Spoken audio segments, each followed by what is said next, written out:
Hello, Setter. Hey, how are you?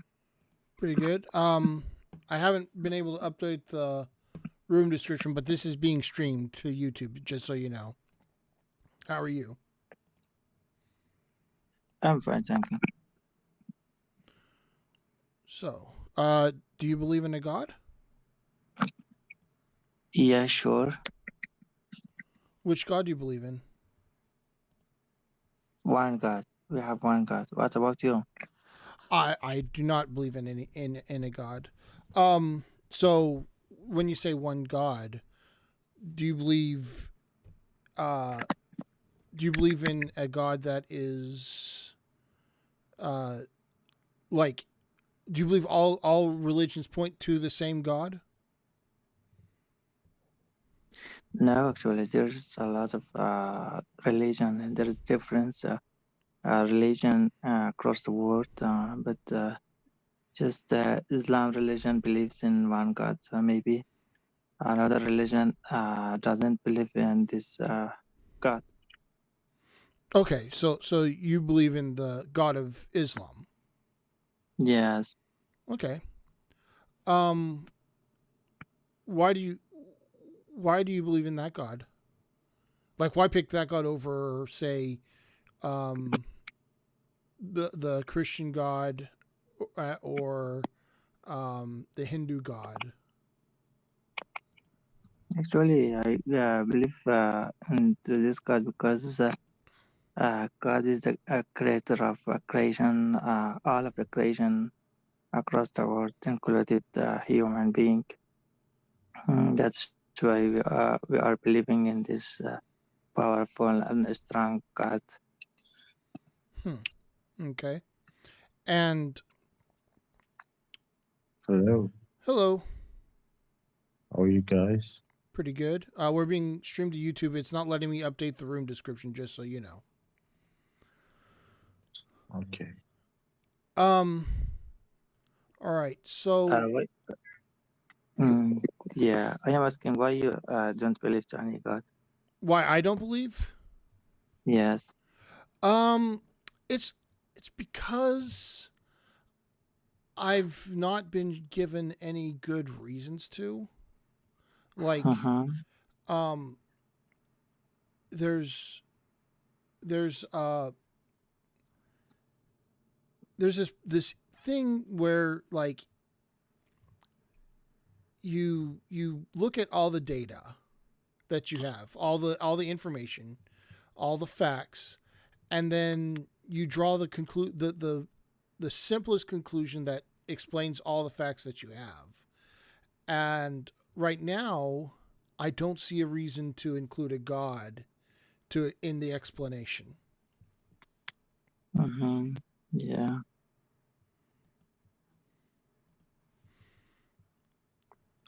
Um, Yeah. go ahead. Yeah. Can Go you ahead. repeat your point of view? I didn't get it.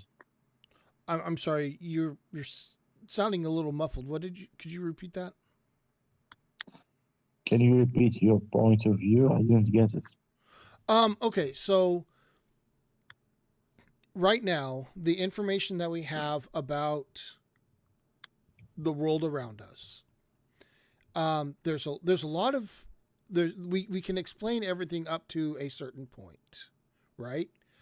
And then we can then at that point we have nothing but a whole bunch of like ideas, and we don't really have a way of picking out one of those ideas over the other.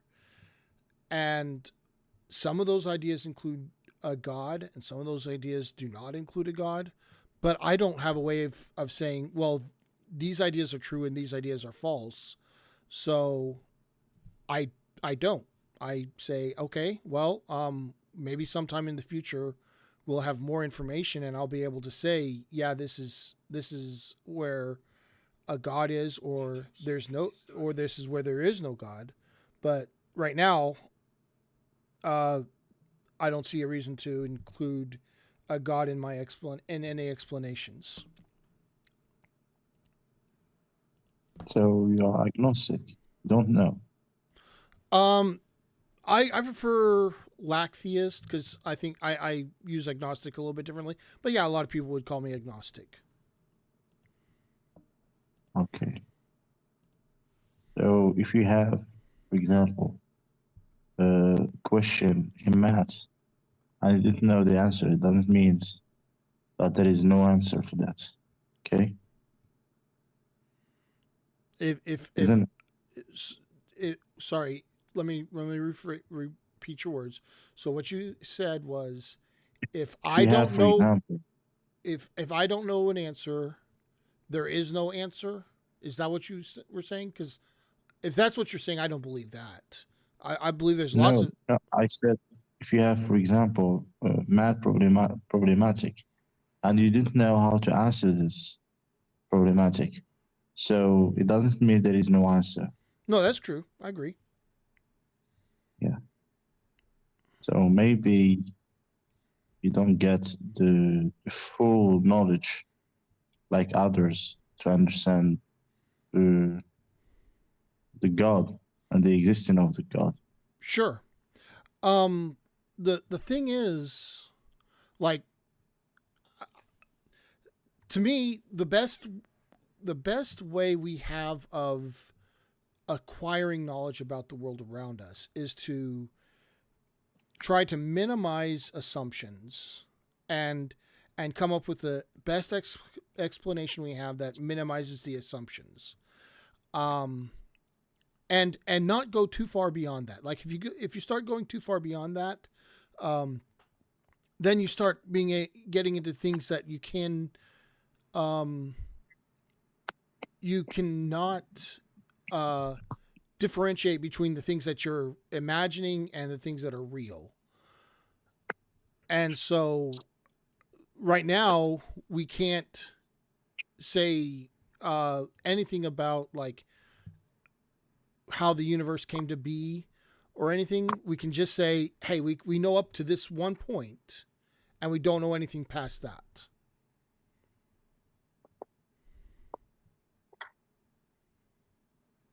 Maybe. What was that?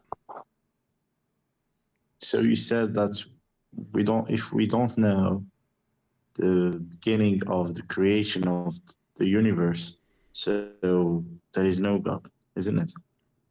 I said that's. I mean, that's a possibility. I don't think that's a definite thing. I don't know. Okay. Hmm. So if you want me to ask you a question, Well, so what God do you believe in? I do believe in the existence of God You because don't. You, even there is a lot of scientists who gets Nobels believes that there is a God.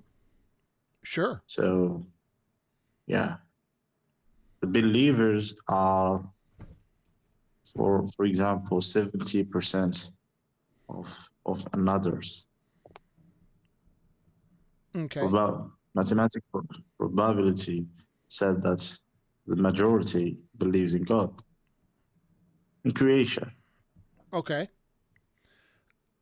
If everyone believes something, does that make it true? Let's say. In math, Go ahead. I said lawful scientists. If we compare the the scientists who took Nobel Prize, there is like 17 of them are believers, and we have, for example, 9% are disbelievers, and agnostic and others. Sure. So there is who has full knowledge. We believe that scientist has full knowledge of uh, comparison with us, so they understand the equations that's making the world Uh, work. So So they believe in God. Right.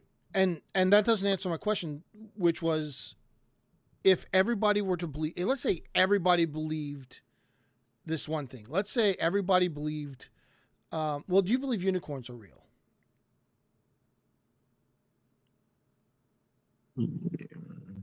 If we say is not, I didn't say that. I said that because you are talking about the knowledge that we don't have enough knowledge to Sure. say that God exists or not.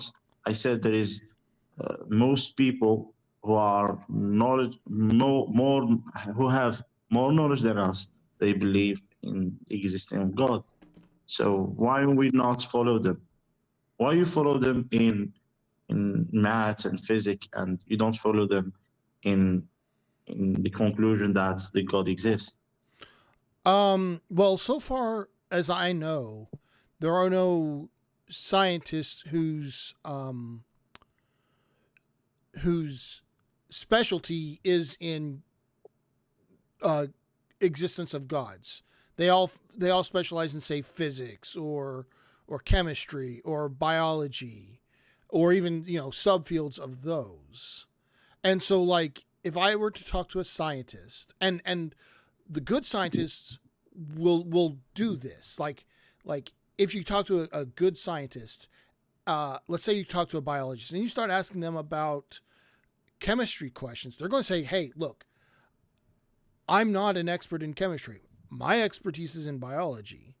So since there are no God scientists, none of them are experts in God. So, like, whatever they believe about things outside of their field are not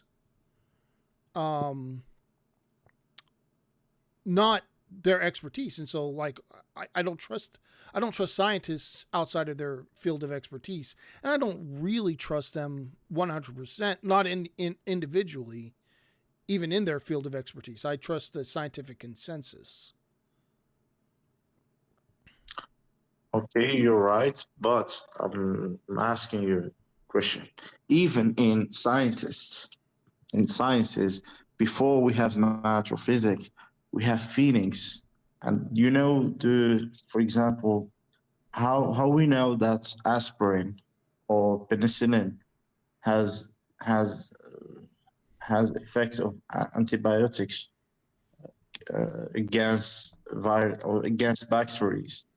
We don't we don't have we don't have science we don't have science in the beginning, but what we have before, it's feelings, isn't it? Feelings Um. and Well, yeah, instincts. yeah, sure. That you could say we have those. The first intuition was based on intuition, and we tested those intuitions. Sure. I'm not aware of any intuition tests we've done on gods that have come back saying there is a god. So for example, if we have a baby, so when you were a child, didn't you believe in God, or there is intuition inside Um, you that said that the God exists? when I was a child, I did. I was taught by my parents that God exists, and so I believed it. I never had any. Um, I never had any experiences that would validate that belief for sure. And I was always skeptical of, like, the specific claims, like if they said this was a miracle. I never believed when people would say miracles happen. I would say, yeah, miracles happen. And then people would say this thing that happened right here was a miracle. I'd say, no, I don't think that's a miracle. That sounds that I can come up with miraculous explanations for why that happened. So I don't think that's a miracle. And so I never. That's that. What's that? Yeah, that's what I was going to say. That you don't have full knowledge than the other scientists,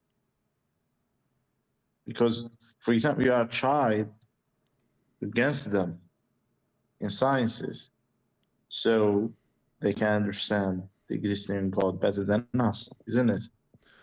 I don't think any scientists understand gods any better than anybody else. I don't. That that seems like a weird statement to me. Because like science requires falsifiability. How would you falsify a god? How? Yeah, how? What did you say? I didn't get it. Scientific knowledge, scientific experiments requires falsifiability. You've got to be able to say this is not true. Under these conditions, this idea is not true. How would No. you apply that to a god? Hello, You know the Franco. problem Hey. is that you take God as a material thing, so you want to do sciences above that, but it's not working like that. We can. And yeah, come on, Do you India. get my You can. point? Yeah, no, I get the idea that God is not falsifiable, and that therefore is not in the realm of science, which is why I don't trust any scientist's opinion on God. They're not experts in God. They can't be because it's not scientific. Yeah, but for example, when biology say that there is a hole before the existence of a human being, so there is we can't create a cell that it's going to develop to a human being. So that means that the God creates a human being. No, that isn't what that means. That means we have a gap in our knowledge. That doesn't mean that God did it. That means we don't know what did it. Like you can't say. So do you have suggestion? What's that? You have suggestion? Do I have a suggestion? Yeah. No, I'm happy with. I don't know at this moment. I'm not So do you know, for example, mitochondria? Do you know it? mitochondria. Yeah, I'm familiar with mitochondria somewhat. I mean, I'm not an expert. I'm not a scientist, but So do you know where mitochondria come from? I believe they were. I believe the current consensus is that they were microbes that an early eukaryote enveloped, and then they became codependent with us. You believe in that? Do I believe in that? Yeah, I don't see any reason not to. This is not a fact. It's just a theory, and you take theories as facts. Well, so what I take is that the scientific consensus that we have is the best, simplest explanation of all the data that we have at the moment. And so, Okay. But Franco, Let's say, for Franco, example, that mitochondria come from bacteria. So I'm not do sure you if know- I'm not sure if it was bacteria or not. They were microbes, I believe, or microorganisms. yeah, At least. it's bacteria. If you read the theory, it said it's bacteria. Okay. So do you know how many time it took to one atom gets linked to another to make a protein? I don't know. It's it's ager. It's more ager than age of the universe. Okay. So that means that the creation of the protein from himself isn't logical. So let me picture a beach, a sandy beach, right? Okay. Now, what are the chances that every piece of grain of sand would be in that specific position, in that specific orientation on that beach at this moment? It's a lot. It is very a lot. Now, what is the chances that what is the chances that a beach would be there? infinity. You think that the chances that a beach would be there is infinity? I think it's pretty high that a beach would be there. The configuration, where each individual grain of sand is might be different, but there would be a beach there. Yeah, but it's infinity Why is it infinity? because there is a lot of atoms and a lot of combination and a lot of probabilistic, isn't it? I don't think that's right. I'd have to look back into it, but last time I checked, it wasn't an infinite small chance that we had proteins. In fact, I mean it's actually pretty high chance because we do have proteins. And Okay. Let's take it just let's say a number, but I believe that this number is more than the age of universe. I mean, like I said, I don't think that's the case, and I don't even know how you'd know. We don't have like good information. We don't have a good information on how it took. No, it's math. You can't check it. You can't Google it. But if we Well, have that there is a number of years, if we have some atoms, and for example, we load that the atoms get combined together and make a protein. So this number is more than the age of universe. You can't Google it. that's not quite true though, because what you're not accounting for is that proteins weren't created by the original life.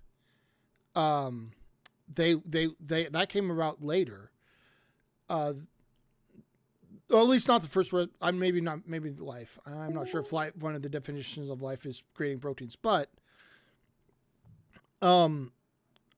the original self-replicating molecules would have just been replicating themselves. They wouldn't have been making proteins. Proteins would have come later, but they would have had there would have been an advantage for creating those proteins, and it was probably pretty simple. I don't know. I don't know about abiogenesis that much, but to say, I when I've looked into it and I've seen the numbers, the scientists do not say it's more than the age of the universe. The people who do say it's more than the age of the universe is the ones who have a reason to, because they want to throw God in there. And so they have a reason to say this is impossible, but the scientists don't do that. No, it's math. It's just math. Yeah, I know, but like if you're making up odds and you want to make up odds that are impossible, you can make up odds that are impossible. That's still just maths. But it's not honest maths. How? Because if I say it's a 1 in 10 quintillion chance, does that make it a 1 in 10 quintillion chance? So even if we believe there is a chance, did scientists get protein from itself? No. Atoms combined to atoms and making molecule by itself. They have not yet. Is that possible? We have not cracked abiogenesis yet. We've got a lot of the steps. So it's not a fact. Do what? So it's not a fact. Abiogenesis is one of those facts where it's like we know it happened because we know that there was no life on Earth and then there was life on Earth. So we know abiogenesis happened. We don't know exactly how. So let me ask you another question. Sure. Do you believe in conscious? Do I believe in conscious? Yeah. I think consciousness is very ill-defined, and I'm not really quite sure what consciousness is, and so I don't know if I believe in it or not. Is it material or not? Seems material to me if it exists. For example, your consciousness is material or not? if whatever I'm having that seems like consciousness to me, I see no reason to add in any other substance besides material substances. So it's material. Sure. Where is your conscious in your body? Where's my conscious? Where is it located? So the like I said, conscious is hard to, like, it's very ill defined. We don't really have a good description of it, I think. But if I had to guess, I'd say it's probably somewhere in the brain. In fact, what I think it is and this is just me, I do not know if this is scientific or not. But I'd say it's probably a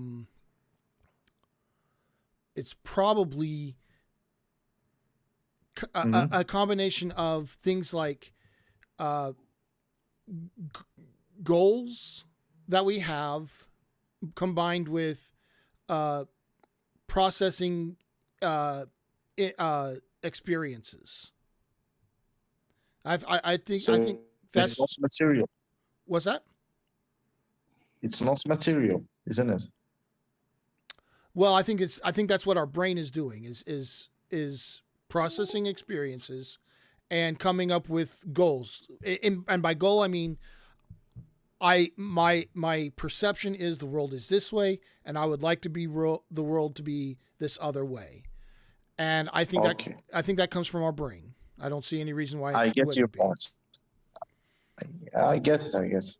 So, if you know that we are the cell, we are all our bodies are cells, tissues, and cells, and even cells are molecules.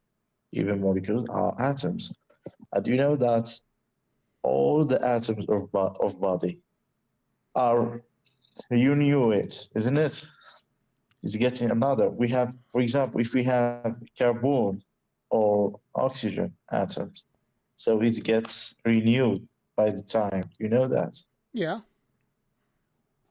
So your consciousness gets renewed, isn't the old one?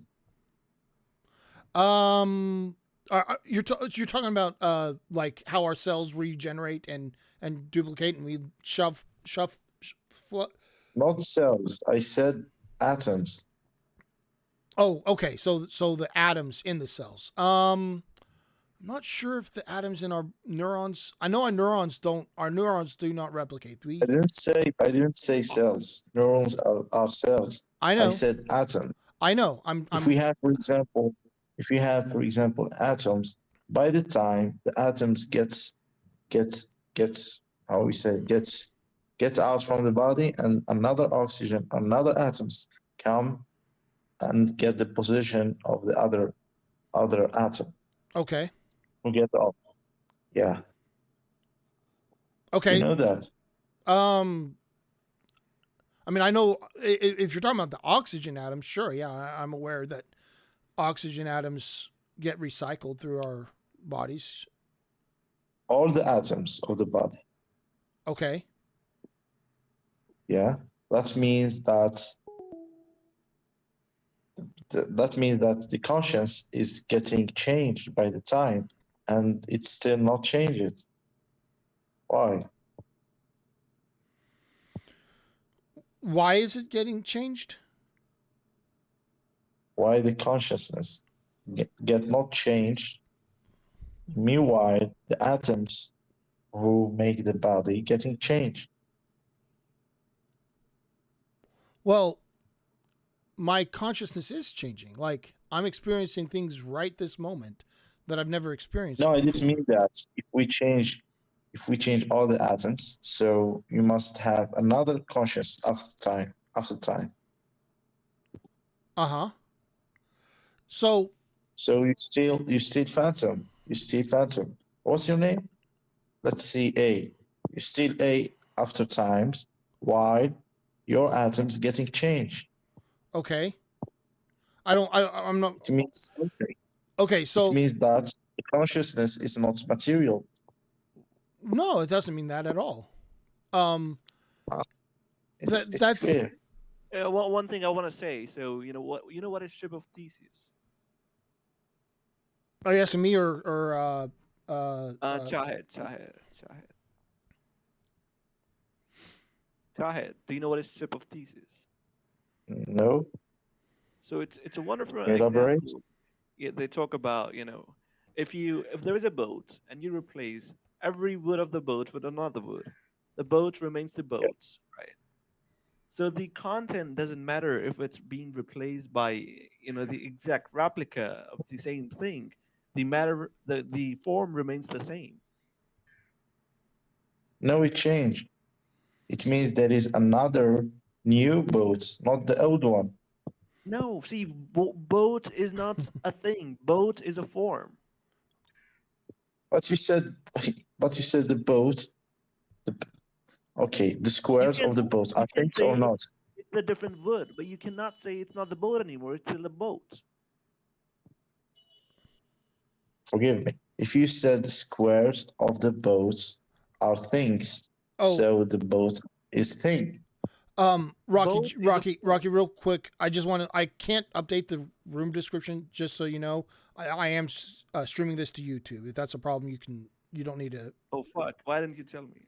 I keep trying to update the thing in the room description, and it says, there's an error with some kind of AI. Can you share the YouTube channel? Let me see first. I'm sure thing.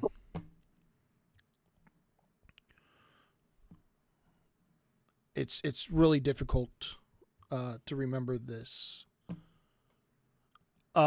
Anyway, so back to the ship of Theseus. So if we've changed, I mean, okay, so what it seems like you're trying to say, Shahid, is if I take an atom out and I swap in a different atom, that does it acts the same thing. Like, for all intents and purposes, these two atoms are identical. They're just two different atoms. Why would that change my consciousness? That's what I'm trying to say. Yeah. Mm-hmm. Yeah, why would that change my consciousness? If the consciousness is coming from the interaction of the atoms, why I would didn't say that. You said that. no? I said that consciousness is not material. It's spiritual, for example. It's It's spatial. not material. Spiritual. Okay, Chahed, the atom that is changed, is it identical or not? How? What did you say? So the atom that is replacing the another atom, is it identical or is it different in nature? It's different nature. How? It's another atom, so it's different. It's made of same number of electrons and same number of, everything. Well, I can kind of put in a very low resolution version of this. So I have a bicycle, right? And sometimes I need to swap out one of my gears on my bicycle. So if I take that gear, let's say it's a 12-tooth gear. I take that 12-tooth gear out. I put another 12-tooth gear in it. The bicycle still runs the same. It's not changed. Why would having a different atom make my consciousness different if the atom works the same thing? No, it's different. It's different bicycle, If we change square, like he said, the boat, the squares of the boat. If we change square by square the boat, so the boat get changed. I'm not saying that the boat didn't change. What I'm saying is it works the same. We still call it the ship of Theseus. I still call it my bicycle. I can't tell any different. Why would I expect my consciousness to be different if I swap out a molecule or an atom? Can you repeat it?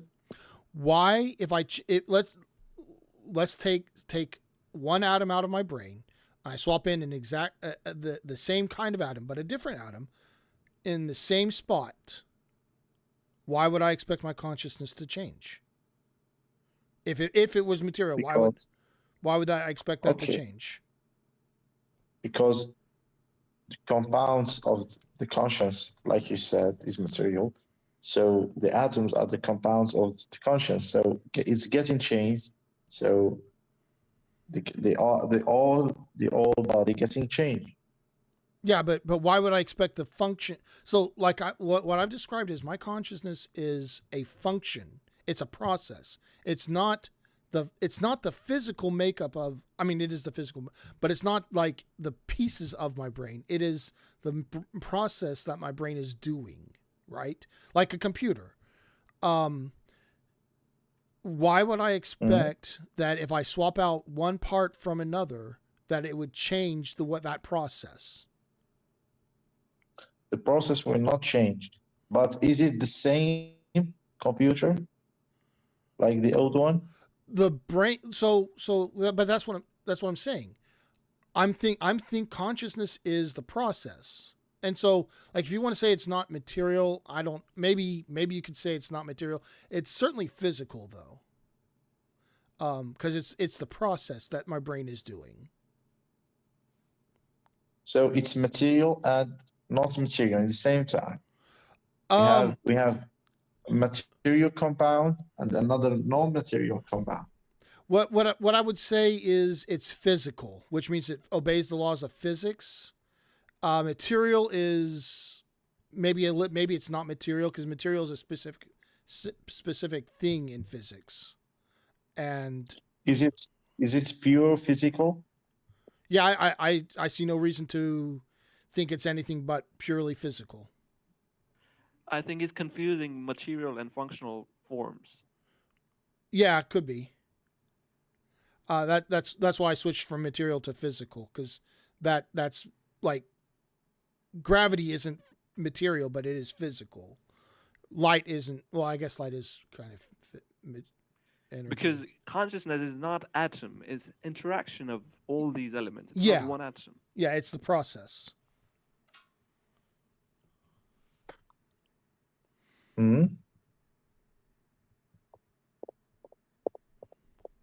For example, we have, like you said, if we have a computer, so we change, for example, compounds of this computer. So the computer is still the same computer. It's the old one. Even its function like the old one. It's not means that it's not. It doesn't mean that it's staying in the same computer. Okay, I mean I'll grant you that my brain has changed. The physical components of my brain have changed over my lifetime. I'll grant you that. But my consciousness is the process. Yeah. Not the yeah, the material yeah, components. it still works. It still works. Okay. Okay. So still functions. I think then I'm not sure where we're at now, because if it's physical, if the consciousness is physical, whether it's material or not is kind of irrelevant, because it's the process, it's not the actual physical components, right? So I believe that the consciousness has two compounds, spiritual and physical. Right.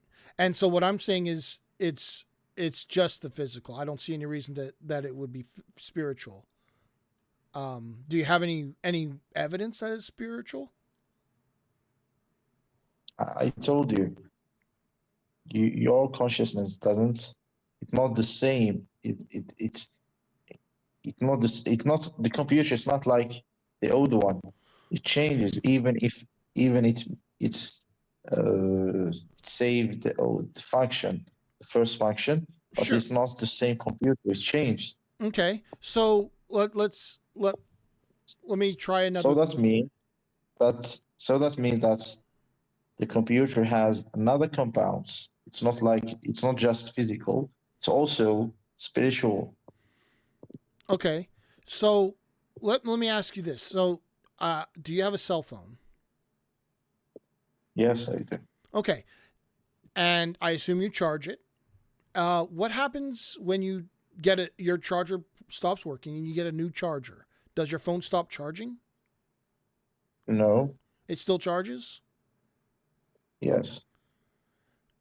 So swapping out the charger for a different charger did not affect the function of your phone charging, right?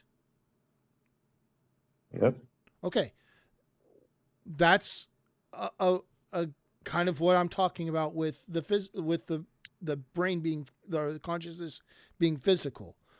When you change the atoms in the brain, you're changing out the components, but the function is still the same. But all the components are changing. So that means this is it's another conscious. Okay, It's another I thing. have one question. So Chahed, I have two DVDs. They have the same song. So if I play them one after another, am I playing different songs or am I playing the same song? Oh, that's a good one.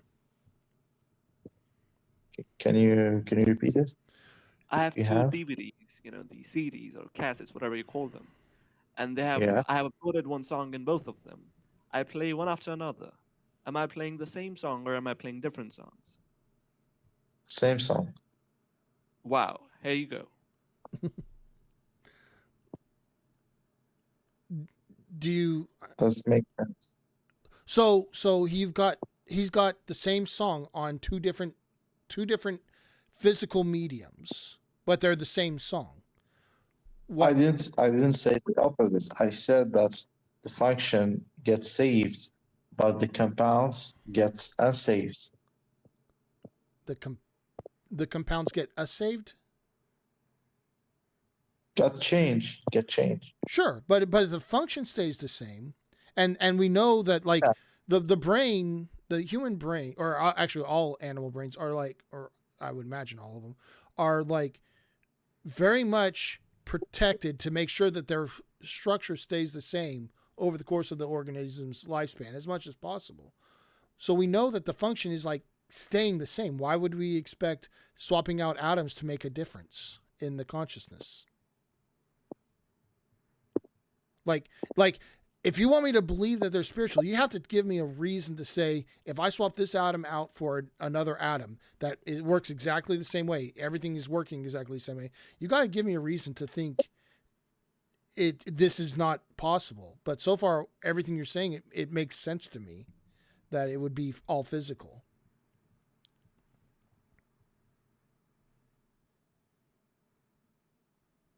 It's easy. It's easy. Just I didn't say that the function get changed. The function is it's like so when, for example, when we die, why the function getting stopped? Well, because the things that keep the processes, our body is doing processes to keep things working. When our body stops doing those processes, things start breaking down immediately. And We supply, like you said, the brain. We supply the brain by blood. Why it's still stopping? why is it stopping? Yeah. When we supply the brain by blood, why it still doesn't work? Because I just explained that we think right now our body is fighting entropy all the time. Like that's and when our body stops fighting entropy, entropy is always going on. It starts immediately. That's why it stops functioning. Hey Near, how you doing? Hey, how are you, man? How's everything? Pretty good. It's been a minute since I talked to you. Yeah, man, a lot has changed. Like you Um, know, well, real quick, I can't update the room description. I don't know why. It keeps saying something with the AI is busy, but I am streaming right now, just so you know. oh, okay. It says, "Do you believe in God?" That's what I see. Yeah. Yeah. Well, I tried to put in the description that I'm live on YouTube, and it I don't know, the room description isn't letting me do that. I should probably just change Oh. the label to live on YouTube, huh? Make me a coder. Let me see if I can update on my side. Yeah, give me a second. Let me try updating the description first. You should be able to do it. Yeah, it I don't know, it was weird. Here. There we go. You're a co-owner. Wait, let me see. Let me see if I can do it. Okay. Oh, right here. Okay, I am streaming live on YouTube. Yeah. On YouTube, okay. So let's try to save this, see if it's update. Oh, the AI temporarily is busy. Please try again. Yeah, that's what it was doing for me too. Anyway. Sorry, anyway, what was I saying? When you get died, He why the was brain? asking why can't brain be conscious just with blood and Oh, okay. So when you die, like your body is fighting entropy. Like that's one of the things I think is what started life was we had all this energy, like this excess energy, and there was other conditions as well. But we had this excess energy and we had all this energy. We had to generate more entropy. Um and life is really good at generating entropy. And so that's kind of what happens. And we spend our entire lives fighting entropy. That's why we're always eating, always breathing, and we're getting older and worn out. We're fighting entropy, and at some point, entropy wins.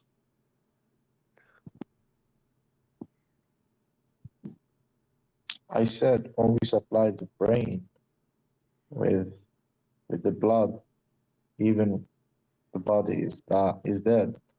Why consciousness So we doesn't have we get? have done it before, Mr. Chahed. So we have literally transplanted a head of a monkey to another monkey, and the consciousness literally transferred. The monkey was literally recognizing people he saw before, and he was literally licking and reacting. So we can transfer consciousness with the body. Wow, that's wild. I have not heard that we did a monkey head transplant. That's So Dr. White, just search Dr. White monkey yeah. head transplant. I'll have to look that up. But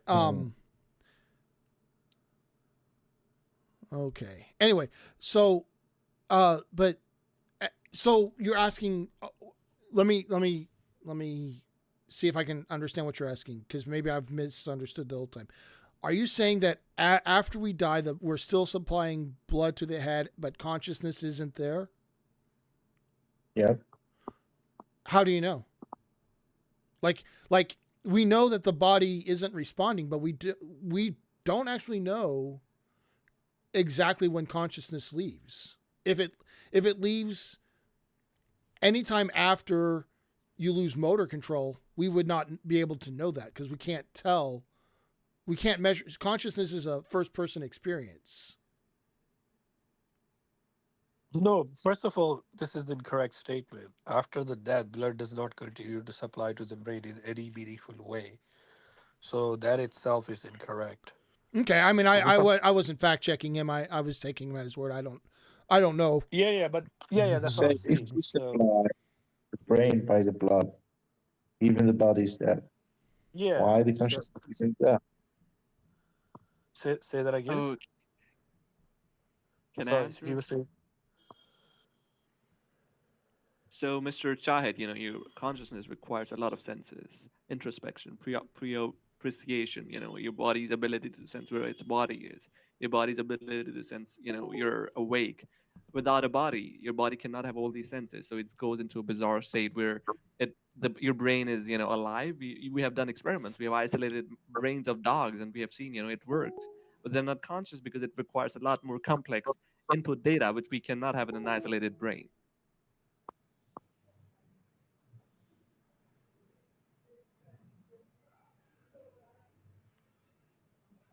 Did you get that? It was so fast. So what he said is we've done experiments and we've measured consciousness, but also that consciousness is kind of what I was saying from the beginning, which is processing experiences.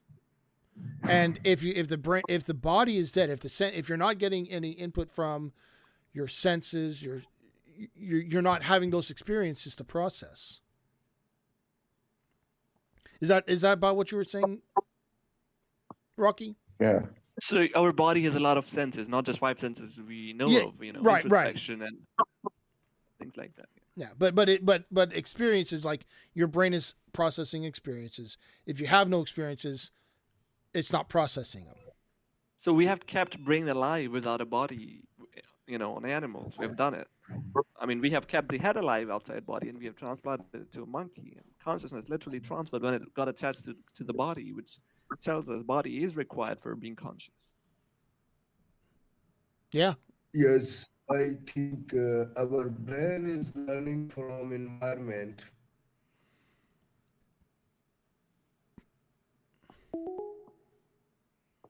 So I would ask Mr. Chahed to search for dog isolated brain experiment and Dr. White's uh, monkey head transplant experiment and Dr. Sergio's dog head transplant experiments, and you would get a lot more insight on what you're talking about. I have another question. Sure. You said that the conscious is like computer. So if we change the compounds of the computers, so the computers still function. But if we change, for example, hard drive, the memory change, isn't it?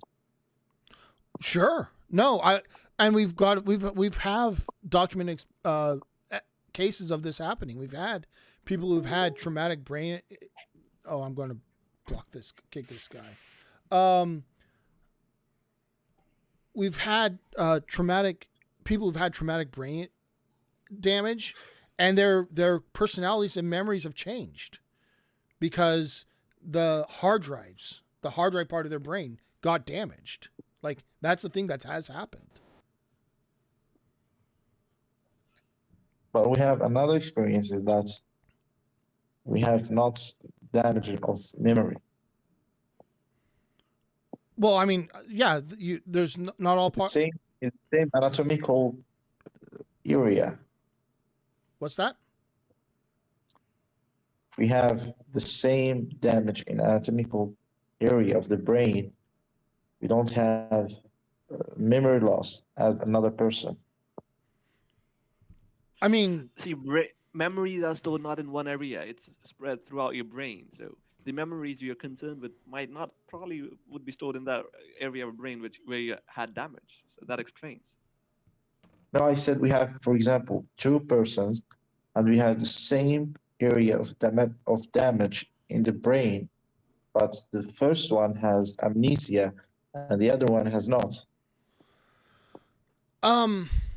So with something as complex as the brain, I don't think you can we don't really have like perfect knowledge of exactly how memories are stored. We have general knowledge.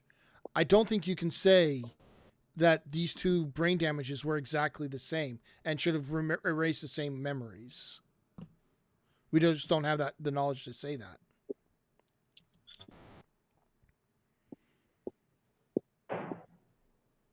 Yes, actually, I want to know about you because you are giving lots of instruction.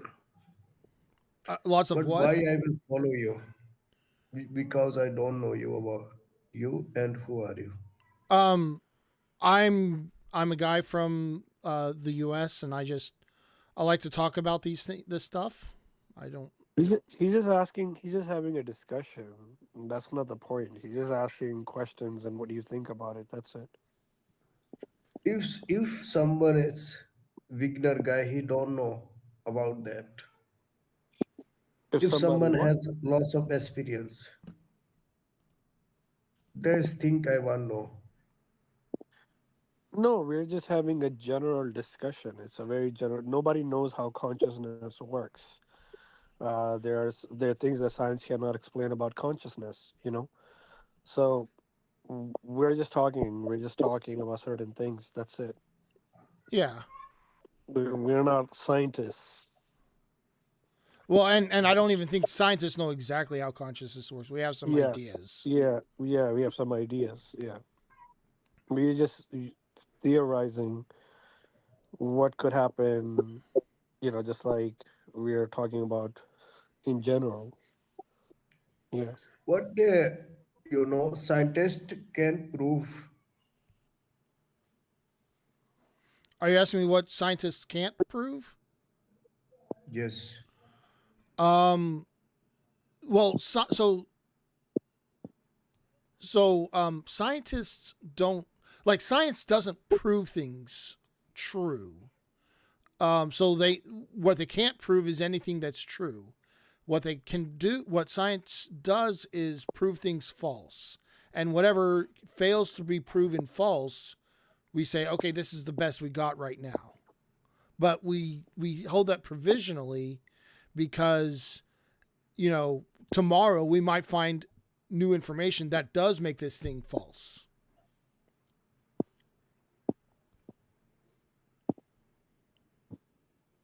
I don't know if that was what the answer you were looking for, or if you had, maybe you could rephrase the question if if that didn't help answer it for you. Yeah, Sapolsky. Yeah, he doesn't believe in free will for sure. I don't know about consciousness. Probably consciousness too, although consciousness is pretty fuzzy. Actually, I have only one question. Yeah. If you doesn't have enough knowledge about that, so how you can explain with others? If I don't have enough knowledge about that, I mean, I still have opinions, and I can give opinions. Can you prove? Prove what? If you will speak anything, Let me think. Can true or false?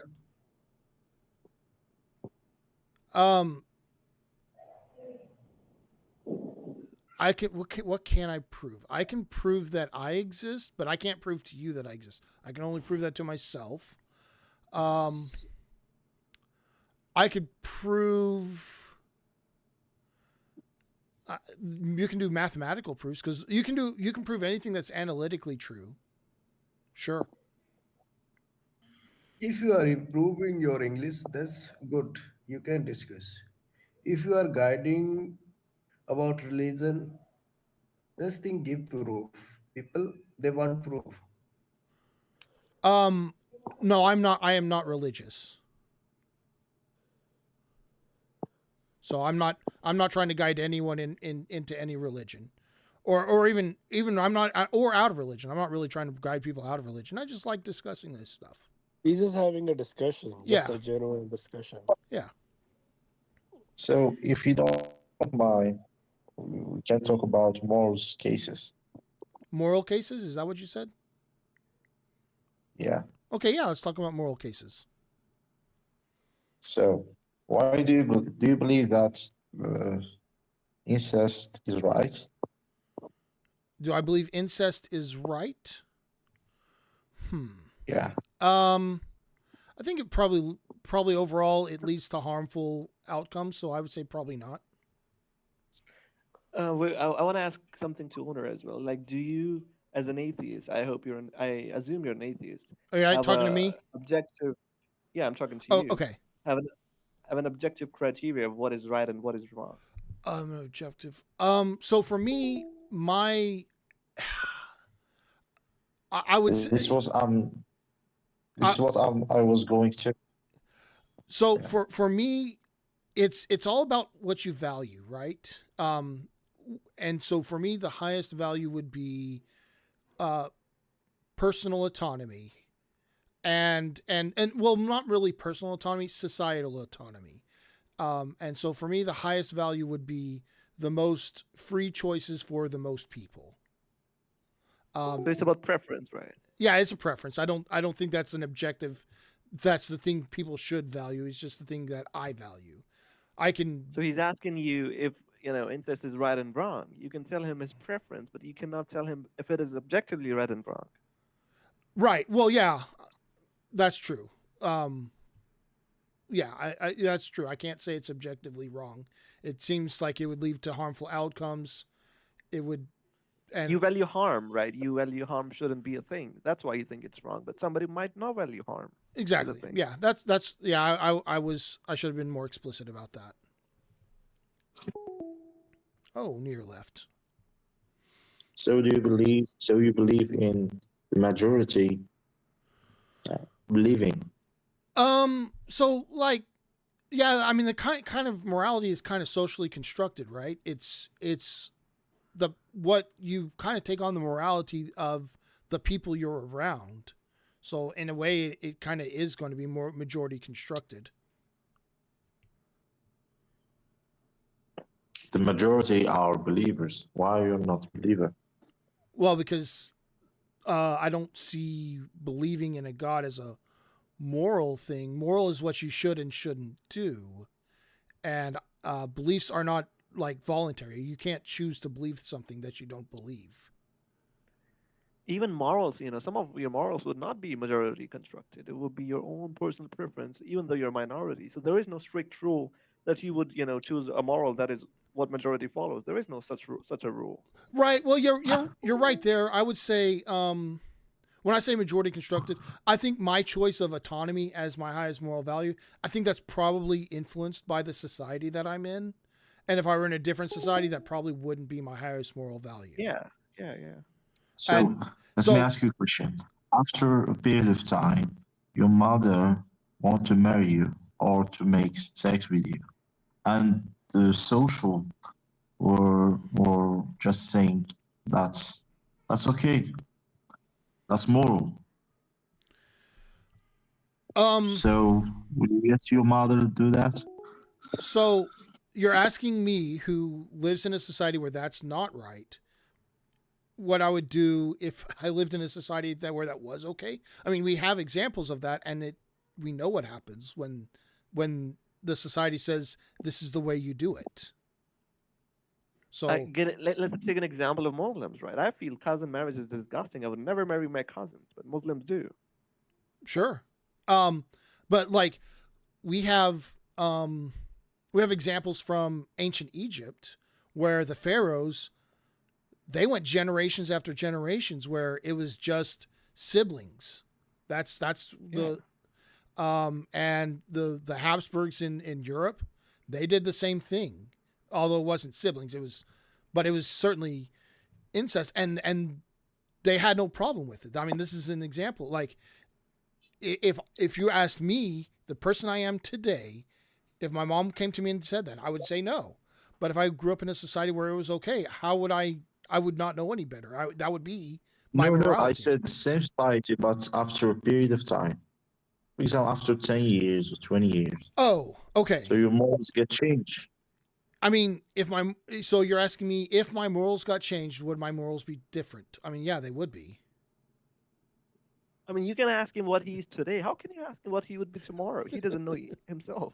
Well, I mean, if you're asking, I'm just asking if the society getting changed, like Yeah, so you the can't society change in it. USA. I You don't. don't know. He doesn't. Nobody knows. Why Yeah, would he ask that? For example, it just was 20 years that to be gay is normal in USA, isn't it? Again, see, I believe people who want to be gay can be gay. It doesn't mean I want to be gay. yeah. No, I said if your mom, for example, want to make sex with you after 10 years, and after Yeah, that I don't care society what society getting normal accepts. with For these me, if it's things. disgusting, I would not. I don't care what society does. I- I would care if it's disgusting for me or not. Yeah, I mean, I can't see. So do you condemn the others? I don't condemn. I don't give a shit about what others do. But he said that he took his moral from society. He No. didn't Majority of I society. no. What I said Society, was, he didn't I said I believe my highest moral value, autonomy, is probably influenced by the society, and if I were in a different society, it would be a different highest moral value. The rest of my moral values are built off of this. Like, this is my ideal. Autonomy is my ideal. The rest of my morality is built off of that, and does conflict with the society I'm in certain cases. I just want to clarify one thing. When you said your moralities, you took it from society, he thinks you consciously took it. No, he did not consciously took it. It was indoctrinated to him throughout his childhood. Yeah, that's true. That's a good point too. Okay. Like, yeah, I mean, my morality is informed by my upbringing, by my parents, by the other people I was around, by the the TV shows and movies I watched and all of it. I mean, that's kind of where it comes from. And like what you're proposing is like an incredibly drastic change in morality that I don't like. It's hard for me to even imagine that happening. Like you're it would have to be like most of society got brain damage somehow for them to have that drastic of a change in one generation. Could it happen in the future? Maybe. I don't know. It wouldn't be in one generation. It would be more of a gradual thing, I would imagine. That's usually how morals change. They don't change perceptibly in a single lifetime. No, it changed. I didn't say it didn't change. I said it doesn't change that perceptibly. It doesn't change that much in a single lifetime. Because if it did, the people Have who examples. like what? Homosexuality it wasn't right before 20 years, and now it's right. I mean that I said in a single lifetime, and I mean I suppose, It but probably there's took 50 years. yeah, I was going to say it's been longer than 20 years because Yeah. Okay, how much? I'd say at least here, and I can only go by my own society. Here in the U.S., it started changing early to mid 70s, I'd say, and so you're talking, it's been 50 years now. It's not been, and it's been changing my entire lifetime. Like I'm not 50 years old. Mm.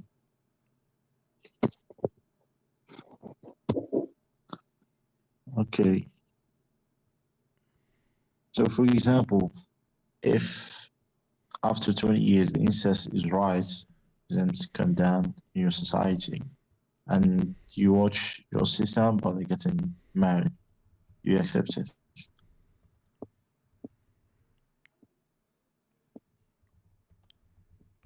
Sorry, could you repeat that? After 20 years, for example, your society getting familiar with incest and saying that, and you found that your brother and sister getting married, do you accept it? Today I do not. If I went through 10, 20 years of changing my morality through whatever process that takes, I can't speak for that. I don't know. I'm not 20 years older and have gone through that process. I mean, don't. what even you have to do with the two consenting adults doing anything, right? It's not you. Right. I mean that's also.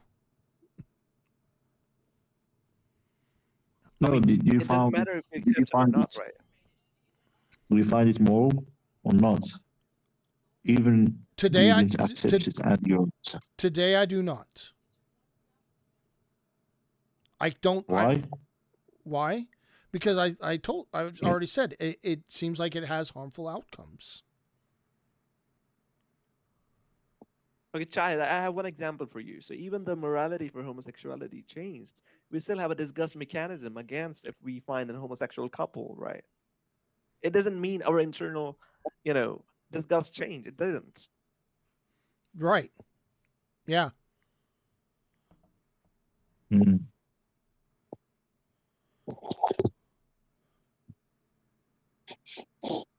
Okay.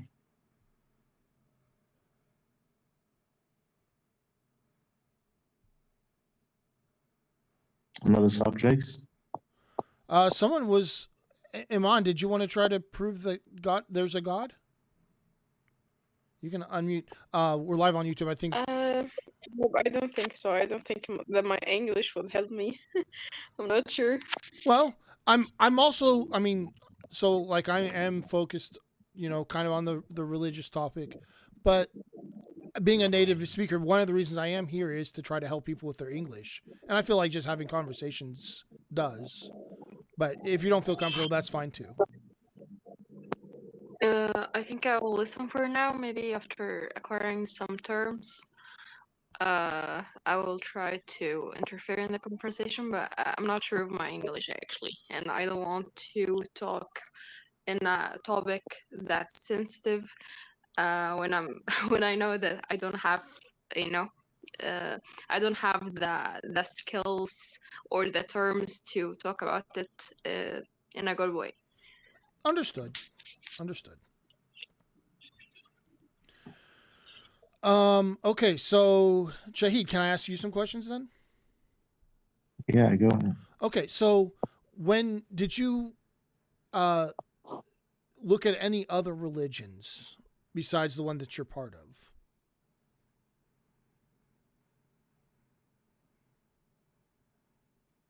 Yeah, I look for Christianity, Judaism, You broke up there a bit. What you looked for? What? for the similarities between There's Islam and Judaism, and Christianity. uh-huh. Okay. Hmm. So so there were similarities. How did you decide uh and you said you're Islam, right? Yeah. Okay. How did you decide Islam was the correct one? Like when you looked at the other religions and you said, "Okay, these two religions are not true and Islam is." How did you how what thought process took you through that? For example, for Christianity, Bible is not true one; it's fake. By the time it's getting faked, not like Quran when it was memorable, ages by ages. So it's that the Bible is fake and the Quran is true. Still memorized, ages by age, and in that it's a miracle by itself to be saved these ages, Hmm. so on. Even if that were true, you have to kind of consider the possibility that you're essentially just playing the game of telephone by like generation, even if it's oral, even if it's written, it's just memorization and dictation. It doesn't really like it's just verbiage. That's it. So that's what it is. But that's just me. In Sure. simple language, it means you were good at preserving it. It doesn't mean it's true. Right. I didn't say. I said that it was preserved these ages. It's a miracle by itself. Give me No, one it's not book. a miracle. It's It's not. preserved. It's no Wait. miracle. Give It's me not one. violating the law of physics, right? Give me one book.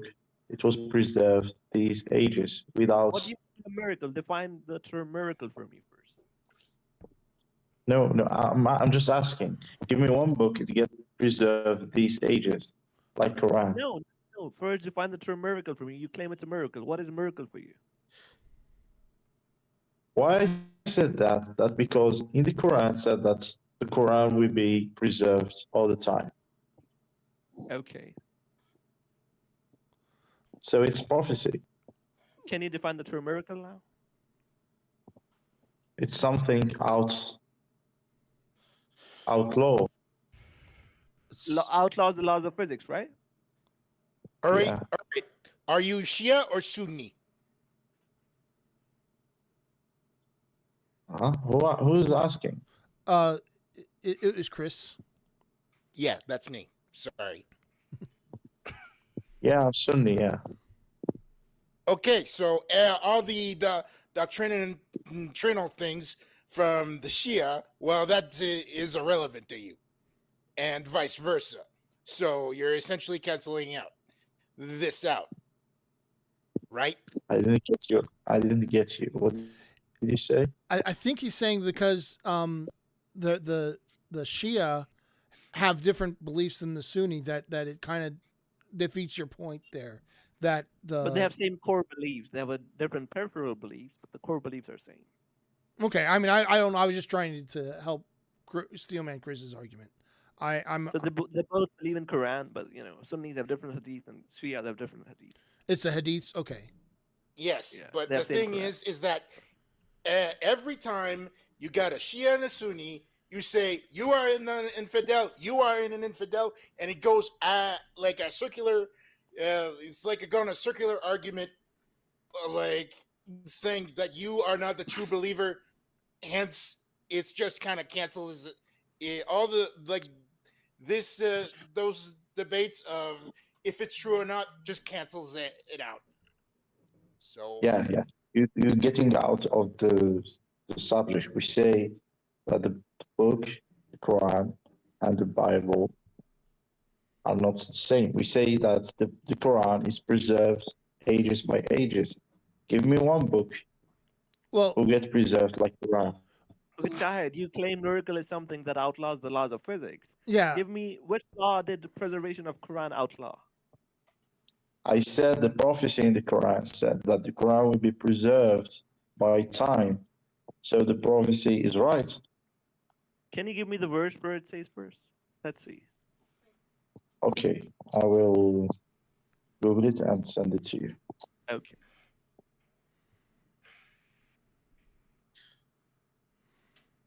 In the meaning of the verse means that we have revealed the Quran and it will be preserved all the time. I will search for it. Let's see. All the time. I need these words, right? All the time.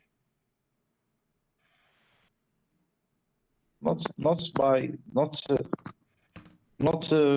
word by word, No, I not need word by literally, word. but I the don't meaning of the want verse vague is like that. prophecies. I want specific prophecies. You can say anything vague and you can claim it to be true. I want specific things. Wait, well, at a cursory glance, there was the splitting of the moon that would essentially just talk about the cycles of how a optical illusion of that's in the sky, basically just like do that type of thing. And then there's the eclipse. So just like pick your choice, pick your poison, basically. So yeah.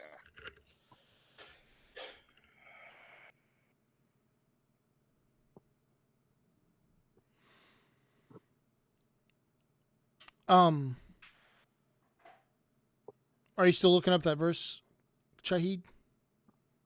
Yeah. Okay. that's basically it. Jose, welcome to the room. How are you today?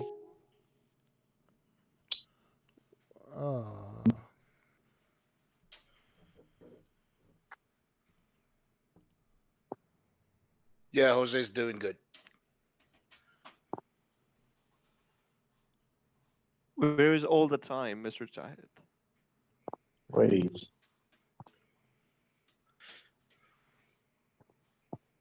I want Translation. specific words all the time. It's such a vague claim. We'll preserve it. We'll protect it. Anybody can say that. What's in the meaning?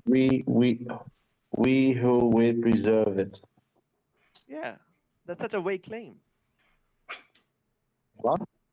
That's such a vague thing to say. Any God will say, I'll preserve my book. So what? I will send to you the explanation. Okay.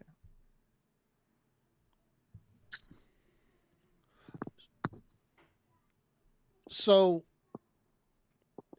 what about a book being preserved breaks the laws of physics, like Rocky was asking earlier?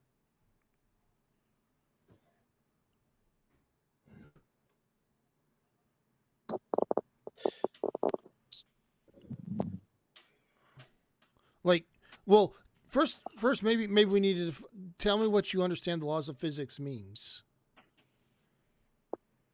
You're talking to me? Yeah, you. What was your question? I will send you a link of our website. Okay. Sure.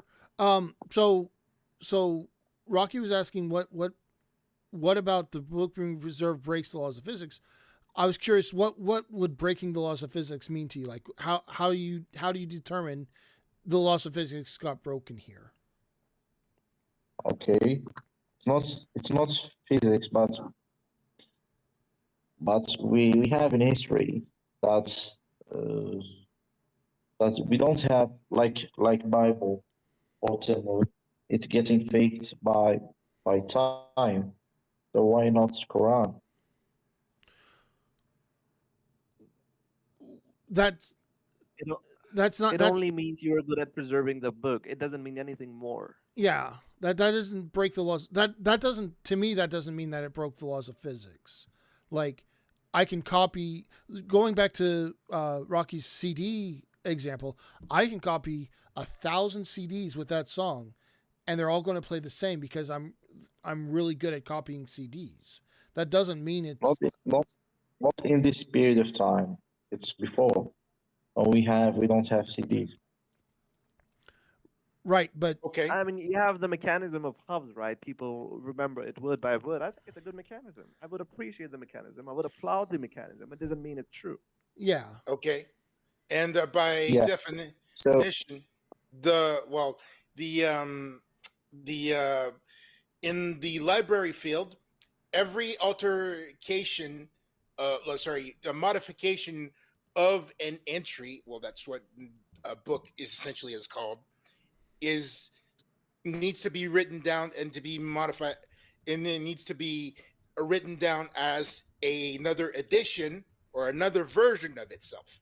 So every time that it's either from a publishing company, the author, or any other like minutia things that happens, it needs to be written down as a separate entry.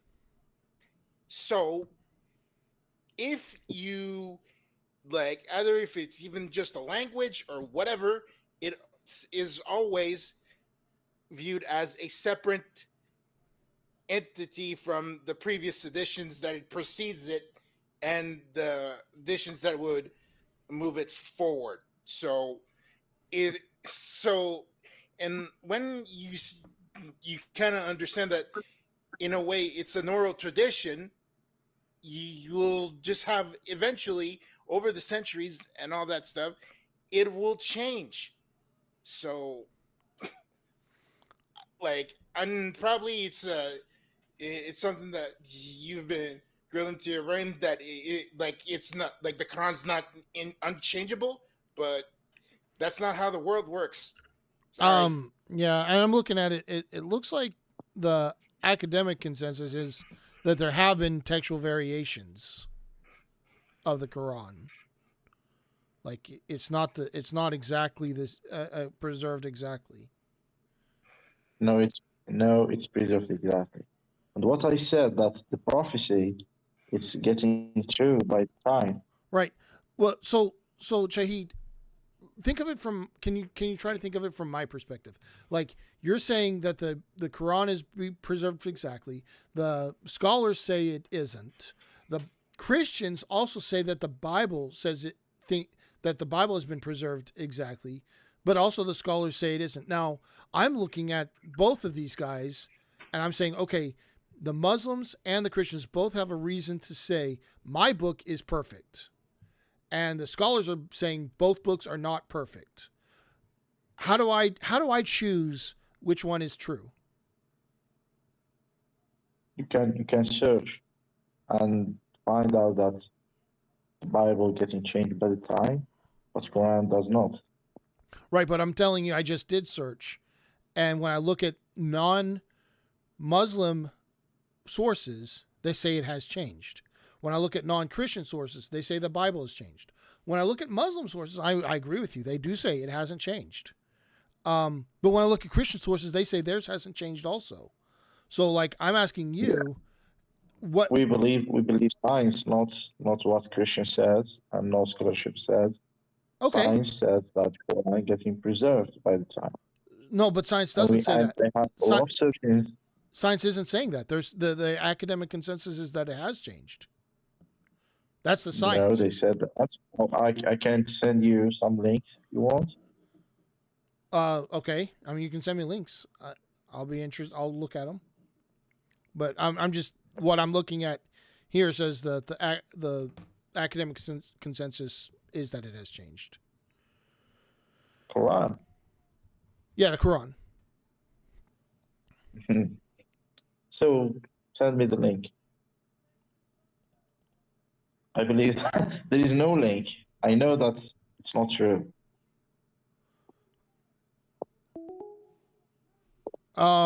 It's not exactly a link. Is it Wikipedia? Yeah, I mean it is on Wikipedia that they say Well, that. technically, you can go to the external links, and voila, that's your answer. Yeah, I know. I can't do that like right now. I know, but I'm just telling you to our interlocutor here that it's not that hard. I mean, okay, so I'm looking at this link you sent me, but that's a bunch of Muslims. Like what I'm saying is, if I go to the Christians, they're going to say the same thing about the Bible. But you and I both agree the Bible isn't true, right? Or it not true, not isn't true that it But it's isn't not preserved. scientific way. You haven't sent me scientific links. You sent me Muslim links. And by extension, Arabic. If I'm getting this right, Phantom. I don't know. I'm not looking at them. I'm just looking at the channels. Yeah, but that's another thing. They're not thing. scholarly channels. They're Muslim channels. Yeah, but another thing is that we don't speak Arabic, we don't understand or speak Arabic.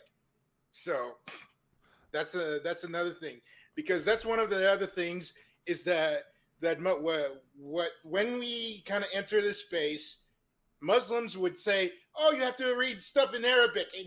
Oh, and like pounding that argument down to the bone at saying that we don't have the correct interpretation because we cannot not speak that. So yeah, why he said that? Because Bible was in Aramaic, and the oldest scripture was by Greek. So it's not like Quran. It's preserved in Arabic language, memorized by Arabic, and getting right for Arabic till now. Yeah, but you do understand that there's basically an exclusive club over here. Like, it's just saying because you don't read Arabic, you don't have the truth. And then what you do is that you hide the critical thinking of analysis and say, we hold the truth. It's the same thing that what happened with Latin in the Bible when the Catholic Church basically ran the show, and then the printing press comes along, and then people start to read the Bible in their own language. So what I'm saying is that it's been there, done that. So it's like your argument is pretty moot. So, sorry, what he means it falls flat when you just kind of cling to that type of claim. So it doesn't mean anything. You know that non-Arabic Muslims are more than Arabic Muslims, and they stood reading Quran by Arabic. You know that. Why did Quran preserve? You're not listening. You're not listening what I just said. I didn't get you. Forgive me. What I said is that back in the day, the Catholic Church basically used Latin for their masses, and at the time, they used it as there was a low literacy rate and all that stuff. And then the printing press comes along, and then people start asking to have their Bible in their own language. And so you had more interpretations because of the translations, and stuff like over time. That's one of the examples. So what I'm saying is that you like the argument of saying, oh, you don't have the right correct interpretation because you cannot read Arabic because we're like it's not our first language, is moot in a society where we have information at our fingertips. So with translations and stuff like that, and yet you So do still you- claim it. You still claim it that you have the truth regardless. So what I'm saying is that it's it's crap. That argument is crap. Which argument? That The argument the that you Quran have is preserved? no that that because because the quote unquote the word of the Quran is in Arabic, it's perfectly preserved. Anyway, Yeah. Yeah. So yeah, I'm looking at it. It's on the Wikipedia. It's under the article called "Criticisms of the Quran." They're saying that there's at least 10 different versions of the recitations that form the Quran, not one. Yeah. But it's the same. We have Birmingham scripture, Egypt scripture, but it's the same. But what I'm saying is the Christians say the same thing that you were saying. They say, No. yeah, Okay, they let's do this logically. If we have a book who is written by Greek, who has preserved by Greek, even though that the Christian believe that the Bible was relieved by uh, by another language. It was which is the language of the origin Bible? what's that? No, I forget it.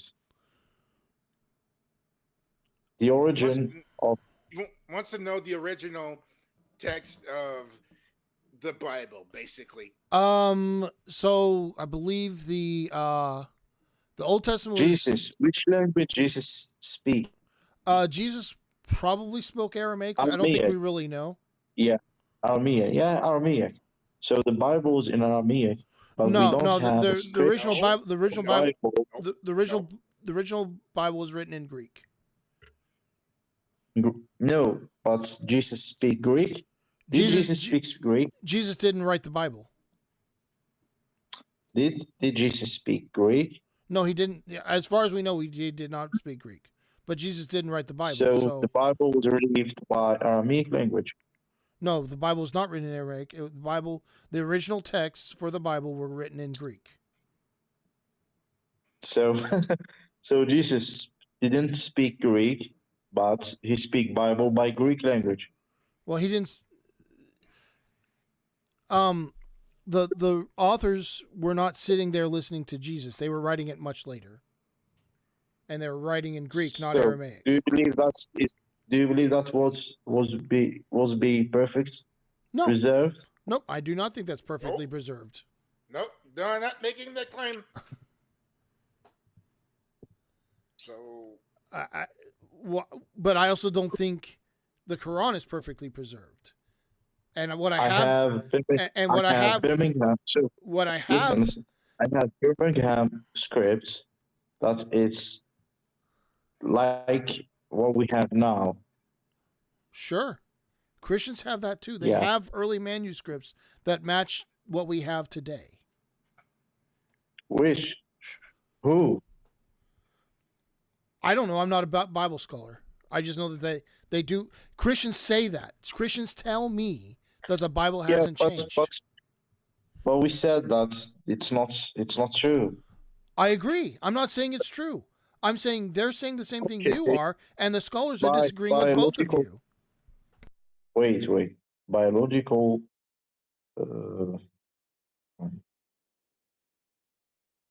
Biological proof that we prove that Bible is not the true Bible. fake.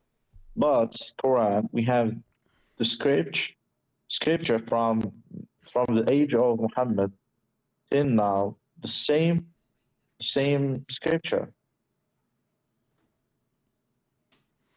Right. You're okay. So here's the problems that I see with what you're saying. One, there's a few of them. So let me get through the list. One, you are saying the same things that the Christians are, and both of you disagree with the scholarly consensus, which is that the both books have been changed. So that's one problem. The second problem is, even if it hasn't changed, that doesn't tell me that it's true. Things don't change, like lies don't have to change. If people are very Yeah, interested in, I told you, if people are I very, told you that if there people is are very, prophecy. if people are very interested in making sure that the story stays the same, that the text stays the same, that doesn't tell me anything about whether it's true or not. And all you keep doing is telling me that I say this is true, it hasn't changed, and therefore it's true. And I'm saying you're saying the same from me, from a third party perspective who has no idea if you're telling the truth or not. Because I don't know the Wait, Quran. I don't. I don't know okay. I don't know the original text of the Bible either. Both Christians You, and you said Muslims are this. telling me the same thing about their book.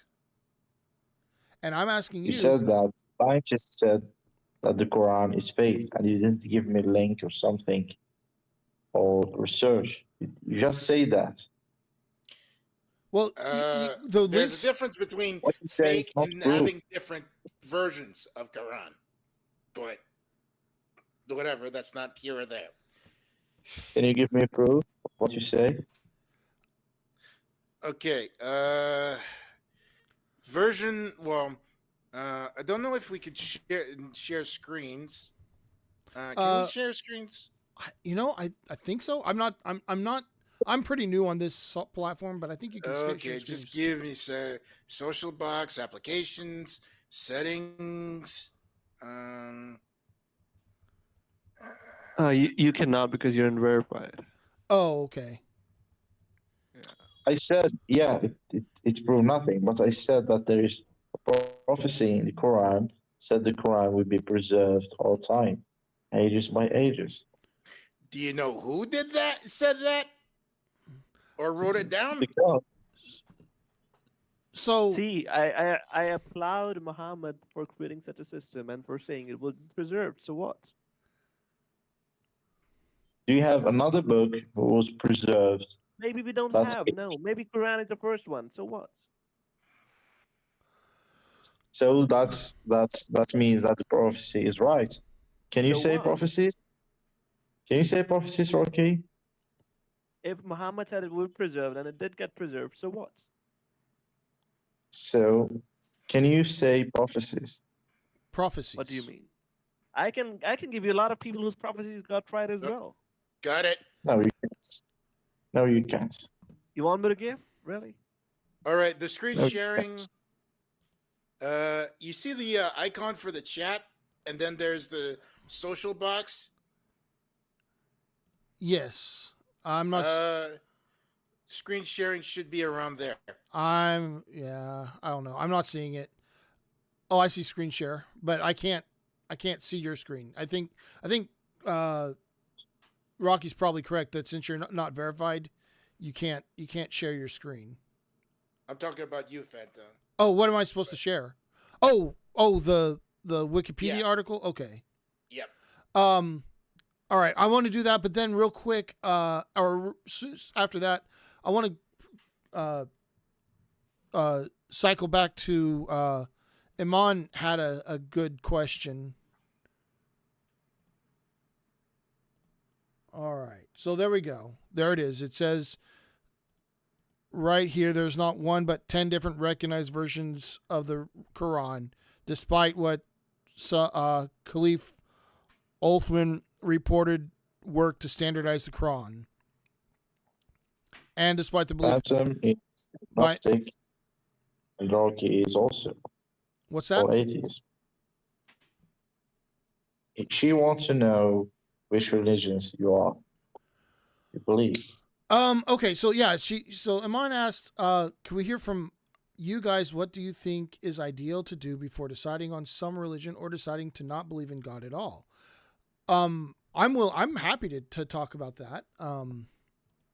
So for me, I have a few specific things that I'm looking for before I believe there's a God.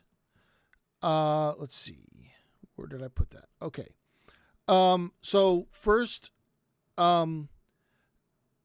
it's well, actually, it's not really before I believe there's a God. It's before I will join a religion, because that was my question initially. Was, how did you decide which religion to join?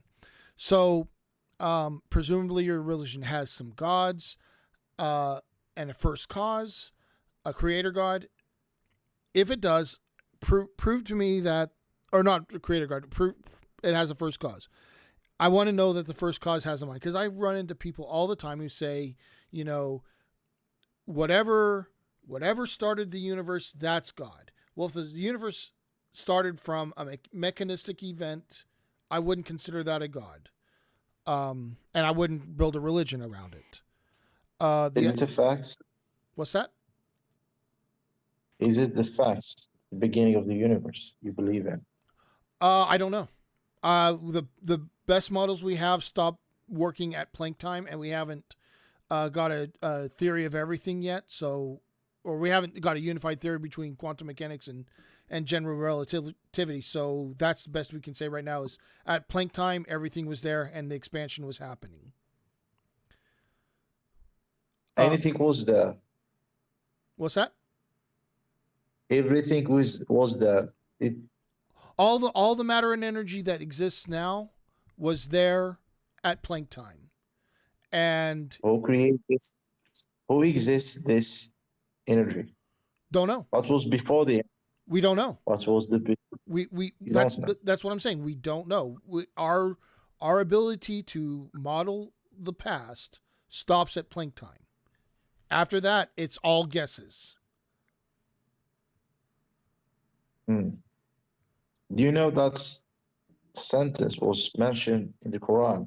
The God said, "We didn't witness human being for their creation or creation of the universe." Yeah, I mean, the Bible says that God created everything at the beginning too. I mean, that doesn't tell me that any of it's true.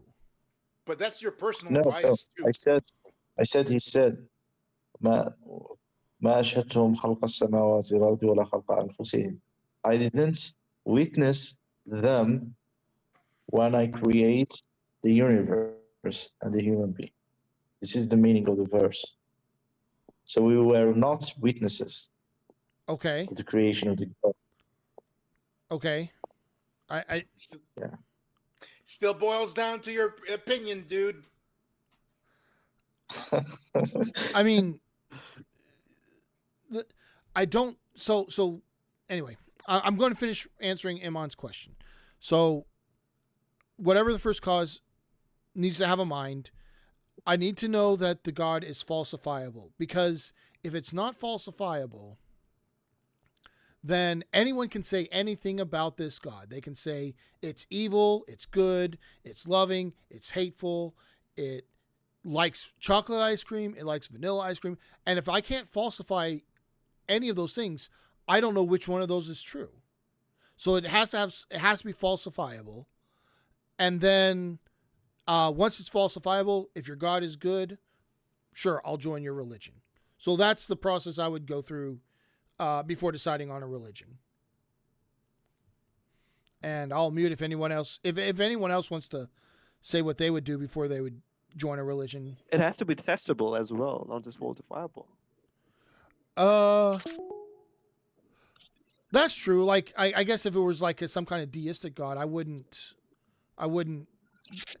would be weird to have a religion around a deistic God. It'd have to be a theistic God, one that intervenes for it to make sense to make a religion around. So if he wants me to believe in his God, ask your God to move the moon for more than the speed of light for one day, and I would believe in your religion. I hope if your God is so powerful, he can do that.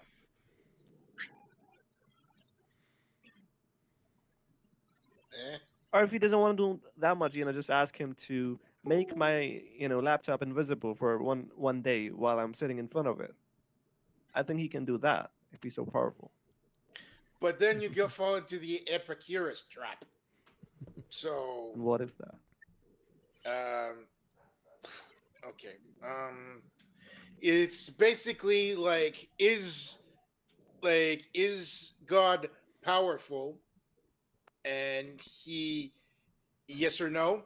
If he is powerful, why does he okay. Sorry, I'll just get to the I'll find the okay. PQ verse Why he creates evil? like Sorry, what did you ask? Why God created evil? We It should was ask you just that. Why what would he you was. ask? Hmm?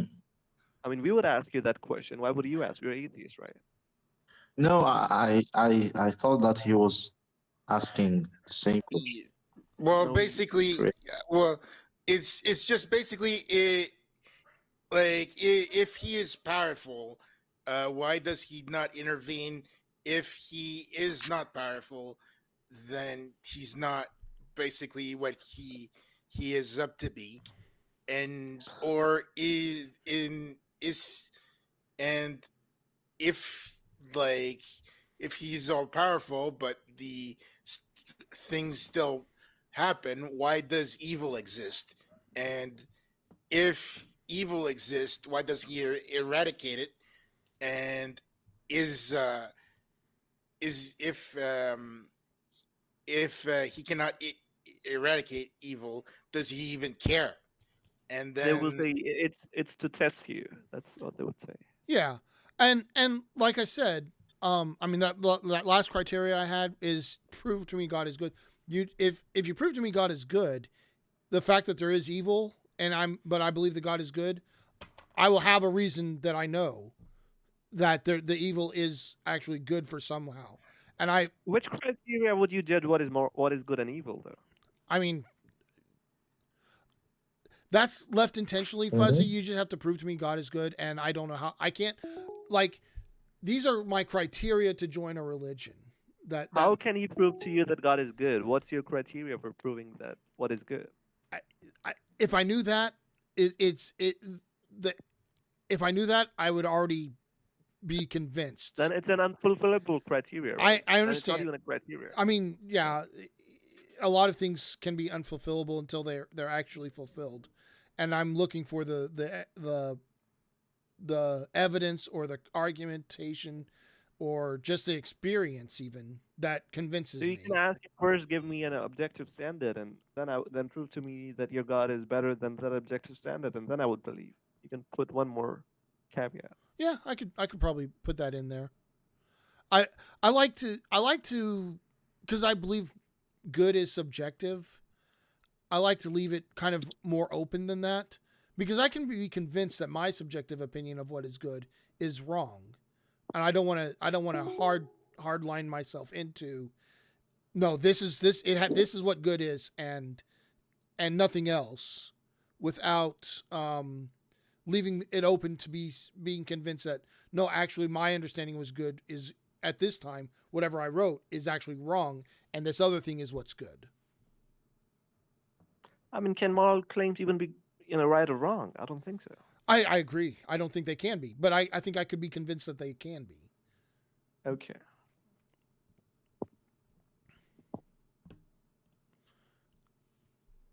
And so I don't want to. All right. Iman asked another question. May I ask, do you think that what you believe on is the only right opinion there? No. I think I am probably wrong about everything. or not everything, but I think that I'm probably wrong about a lot of things. And the problem is I have no way of discerning what I'm wrong about from what I'm right about until someone else comes in along and says, "Hey, look at this." And I'm like, I look at it, I'm like, "Oh yeah, you're right. I was wrong about this." I think that's probably happened today. I forget. I'd have to go back and re-listen, but I kind of remember hearing some things that I didn't know. Oh, it was the monkey thing, the monkey brain thing. If you'd asked me yesterday, have we ever transplanted a brain? I would have said no, I don't think so. Now I'm not so sure.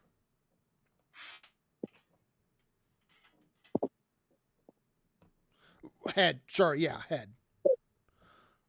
Do you think that there is some right opinion that is the only one out there, or could? Okay, sorry. Let me not mumble the question, because Iman asks. Let me change the question then.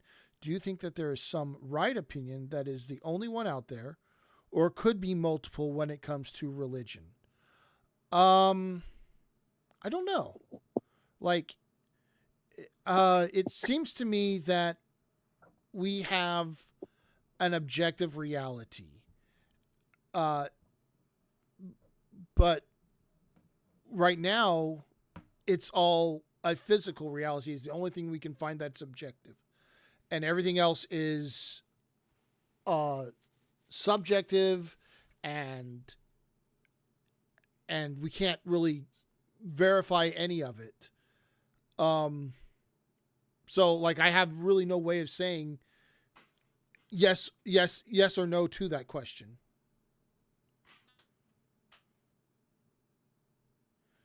If you are a real seeker of right, we'll send you to you links. I mean, Shahid, I would love to look at links, but like I said, I'm going to be very skeptical if they're Muslim links. I'm more interested in academic links because academics at least try to be unbiased. And if you're talking,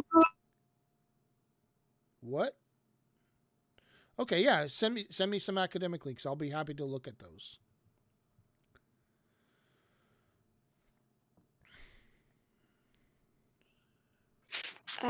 So hello, I think it would be faster for me to speak instead of chatting. However, as I said before, I'm not.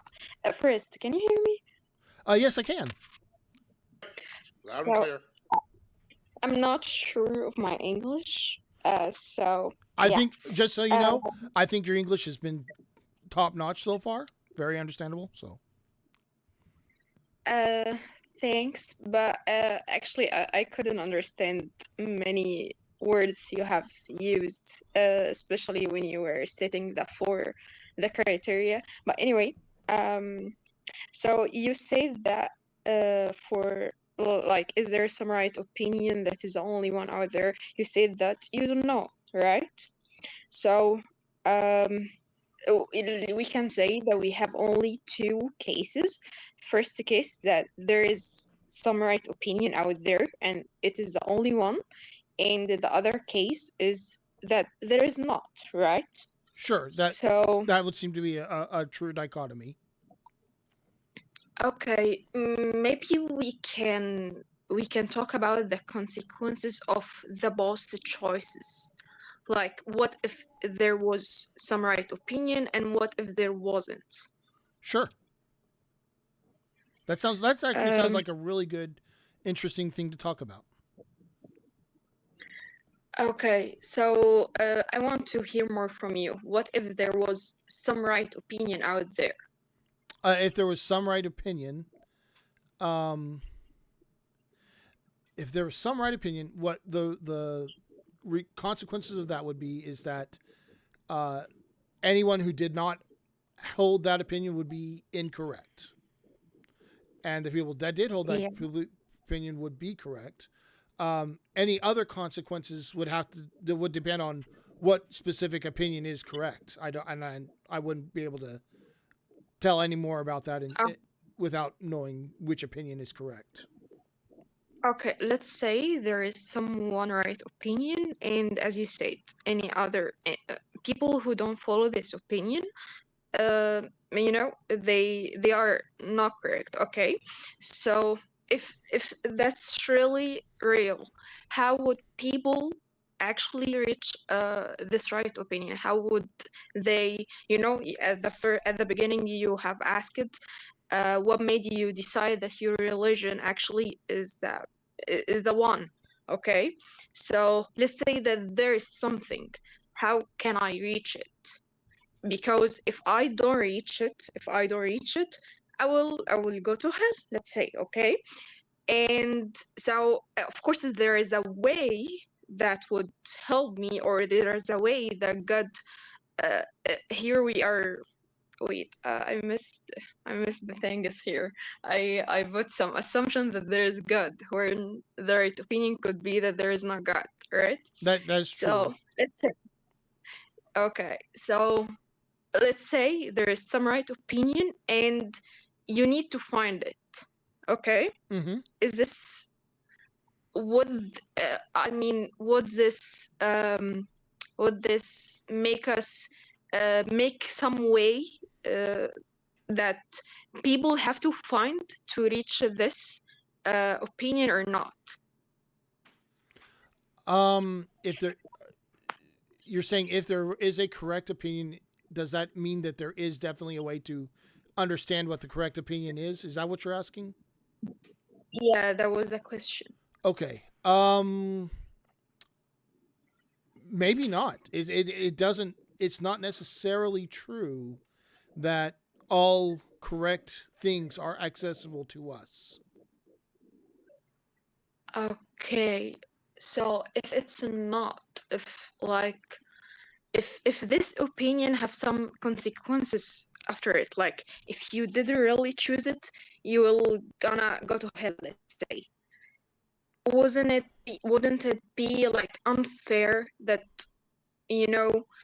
there is some right opinion and you don't know the way to it, and if there is no way, like it would be incomplete, right? Like it's or there's some unfairness here, like there is some right opinion, you need to reach it to, let's say, go to heaven, and if you don't, you will go to hell, let's say. But I didn't tell you how to reach it. This would be this wouldn't be right, right? Yeah, I agree. That would not. Well, I would agree that would not. I would feel like I'd been cheated if that were to happen. I don't think that necessarily means that is the case, though. Like, it could be the case that there's a right opinion. I have not been told how to reach it, and the God is just like, I don't care. That's your problem, not mine, and sends me to hell anyway. Okay, you said that you don't think that this is the case? No, I'm saying I don't. I'm saying that's a possibility.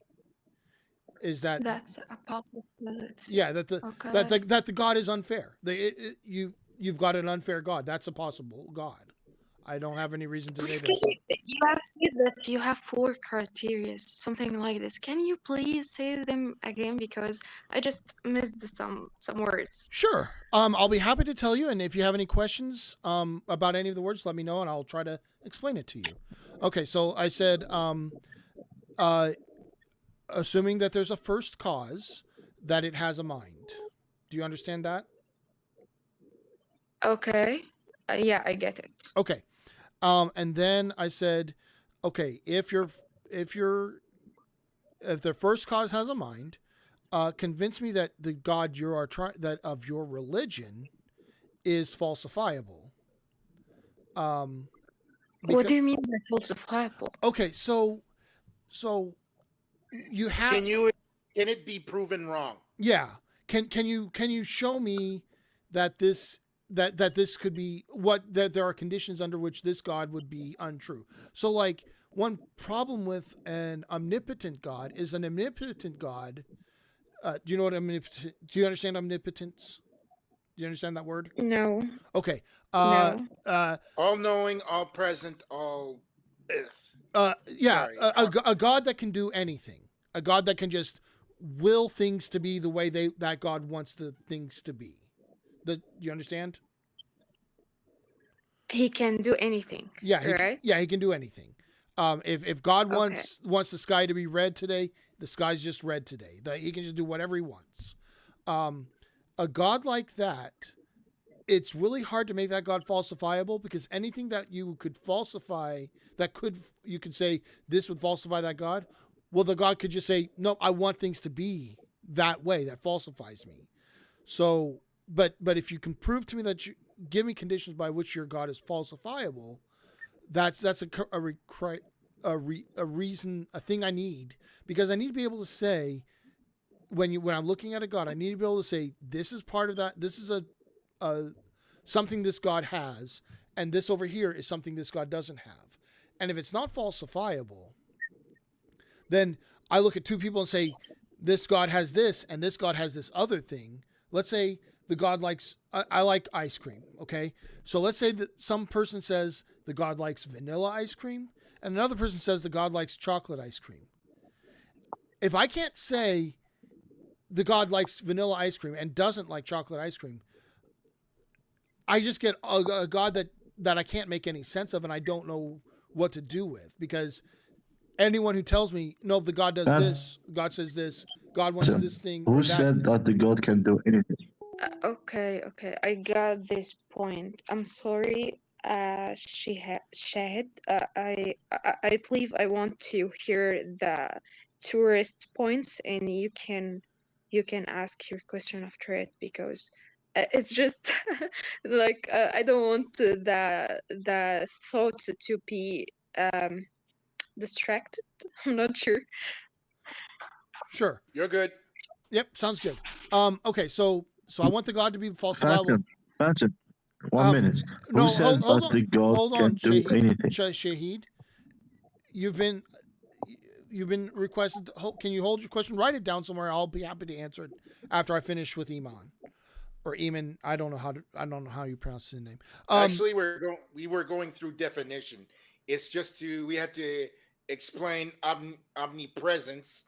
Yeah. And basically tone down the language so that Iman could understand what we were saying. Yeah. So it's not that we were doing a claim. It's just that we were basically trying to use synonyms so that she could understand what we were saying. Yeah. Okay. So I have to be able to say this God is this thing and not this other thing. And that's what falsifiable means. I can say this God is not this thing through more than just people telling it to me. And then the last thing. I think What's that? I was saying that I got it, like the meaning of falsify. Okay. And then the last thing is, if you want me to join your religion, you have to convince me that the God is good. And as we discussed with Rocky, I'm open to being my definition of good being revised. It doesn't have to be my definition of good, but if you're going to change my definition of good, you'd have to convince me of that as well. So there are 3 questions out there regarding the first question. Like, what's your definition of mind? You said that he has to have mind. So what is mind? I would say the mind is the ability to make choices and have intentions, have the ability to desire a certain outcome, as opposed to just working like you drop a ball down a hill, it's just going to, or you roll a ball down a hill, it's going to hit bumps, it's going to go in whatever directions, but the ball has no will. It's just going to do what the physics says it does. Okay. So a mind is something that works outside of those physics and directs it otherwise than just what the physics says. Can I ask, how have you reached these 3 questions to be your criteria? Like, if I want to have the same thoughts you have, how would I reach to these questions and start to using them to choose my religion? Or so it's come from having conversations like this, and I've come to people and they say, well, this is a God and you believe this exists, the first criteria at least. And I'm like, well, okay, I believe here's a good example. This is the first example that I was like, well, this is really not a great argument. Someone told me the electron is God, it exists, and therefore you believe in God. And I was like, well, that is not, I don't think of the electron as God, and here's why. So that's where that started. And then, you know, as I started like thinking about other things, like, well, what else would it take for me to be a God? Because at one point I used to just say I had to have a convincing experience, but that's not a very satisfying answer. No one can even provide me with that, or it's not even a good place to start. And so So Go go ahead. ahead. And so that's where the idea that the mind has to have a mind come from. The falsifiable thing, like, that's just being pragmatic. I have to be able to say this God is true, this God, and these other gods are not true. I have to be able to say this, what you're telling me about my God is not true. But I have to have a way of determining that, other than just this guy over here saying this thing, and I believe this guy more than this guy. I have to. It needs to be more testable than that. And then, of course, like, if you got me to that point, if you got me to where a God is falsifiable, I would say, okay, I'm a theist and I believe that God is true. But if I think that God is not good, I'm not going to join your religion, because I think that I don't want to worship that God. I want to fight that God, even if it's pointless to do so. I'm going to oppose the unfair God we talked about. If I believed that an unfair God existed, I would be opposing that God. So to join your religion, I need to believe it's true. Okay, so you say that the 3 questions came from conversations like this, right? Conversations and just kind of thinking through things that I'm like, okay, what would it take for me to join a religion?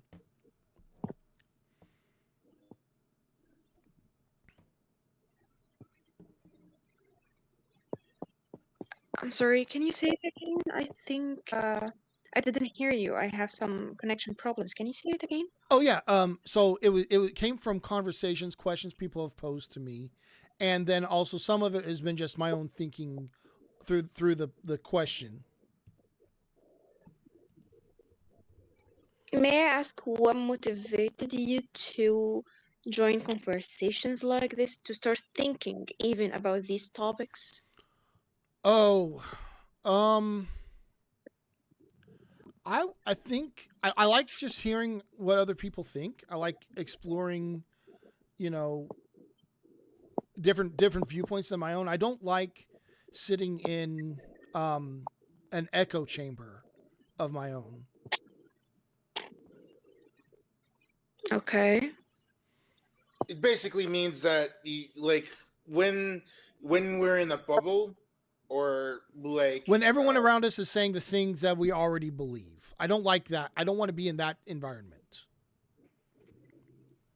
I want to be exposed to things that I don't believe, because that's how I'm going to find out if I'm more likely to find out the things that I, like I said, I believe I'm wrong about some things, but I don't know what. The only way I'm going to find that out is by being exposed to other ideas where I'm wrong, and I'm like, oh yeah, no, that makes sense. And okay, is there somewhere you want to reach, or there is some goal from joining these conversations? Like, I'm trying. Just at the beginning, when I started talking, you said that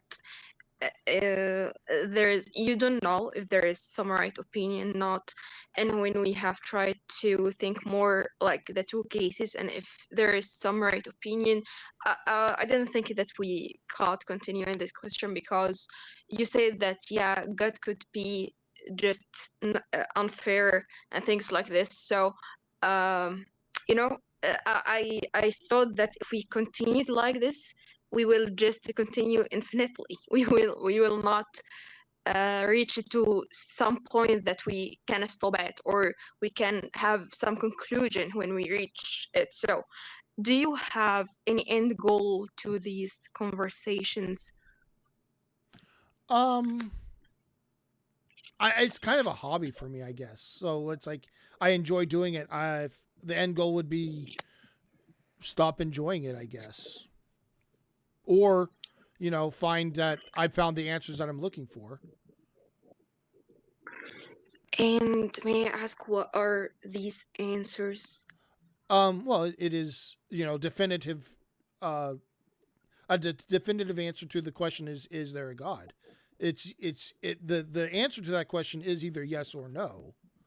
I don't have Okay. a definitive answer right now. Okay. So Let me. Can I ask you a question, Iman? Of course, go ahead. Does it matter that if well, I'm not speaking for myself, but saying that it doesn't matter that if we don't have a goal.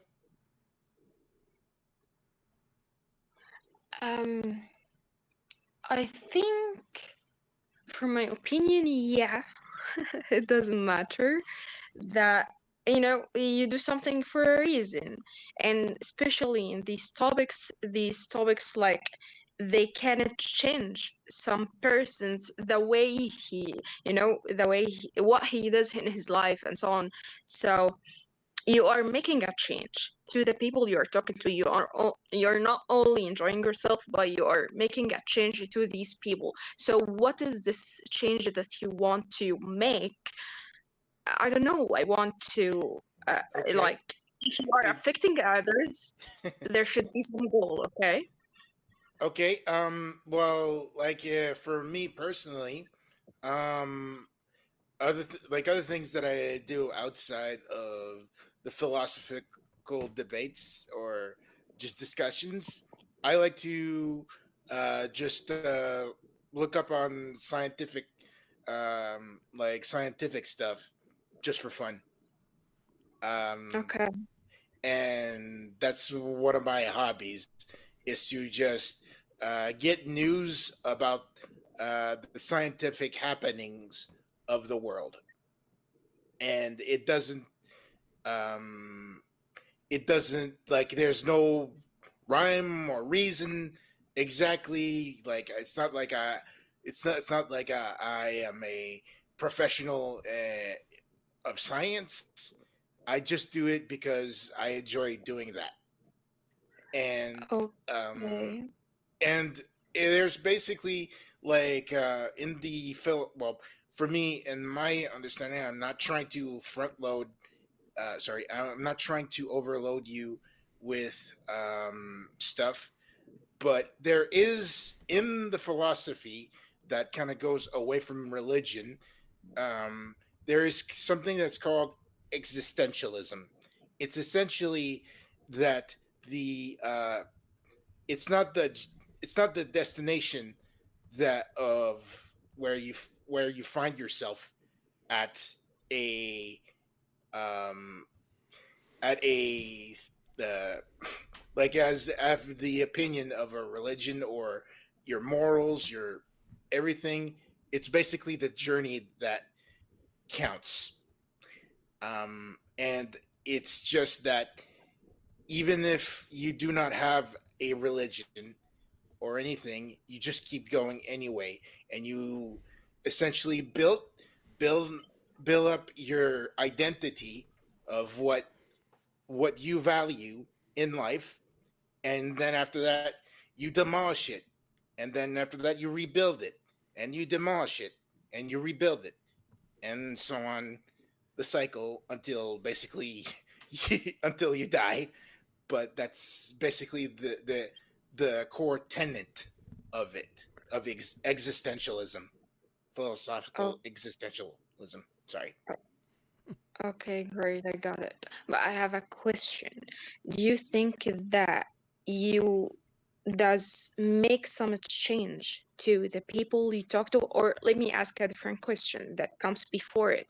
Do you have any intentions from, like, is there some goal you want to reach with the people you talk with when you're talking with them, or it's just for fun, you're just talking whatever the conversation takes you to, and there's no goal? Um, for me, there is no immediate goal, but one of the things that I do not really like about religion is that it basically wants to supersede, or okay, that's too much of a big word. Um, it wants to have supremacy Take over. or take over as the authority, the final authority of everything, and especially in the in the United States. Actually, for me, I'm in Canada, but which is next door, north of the United States.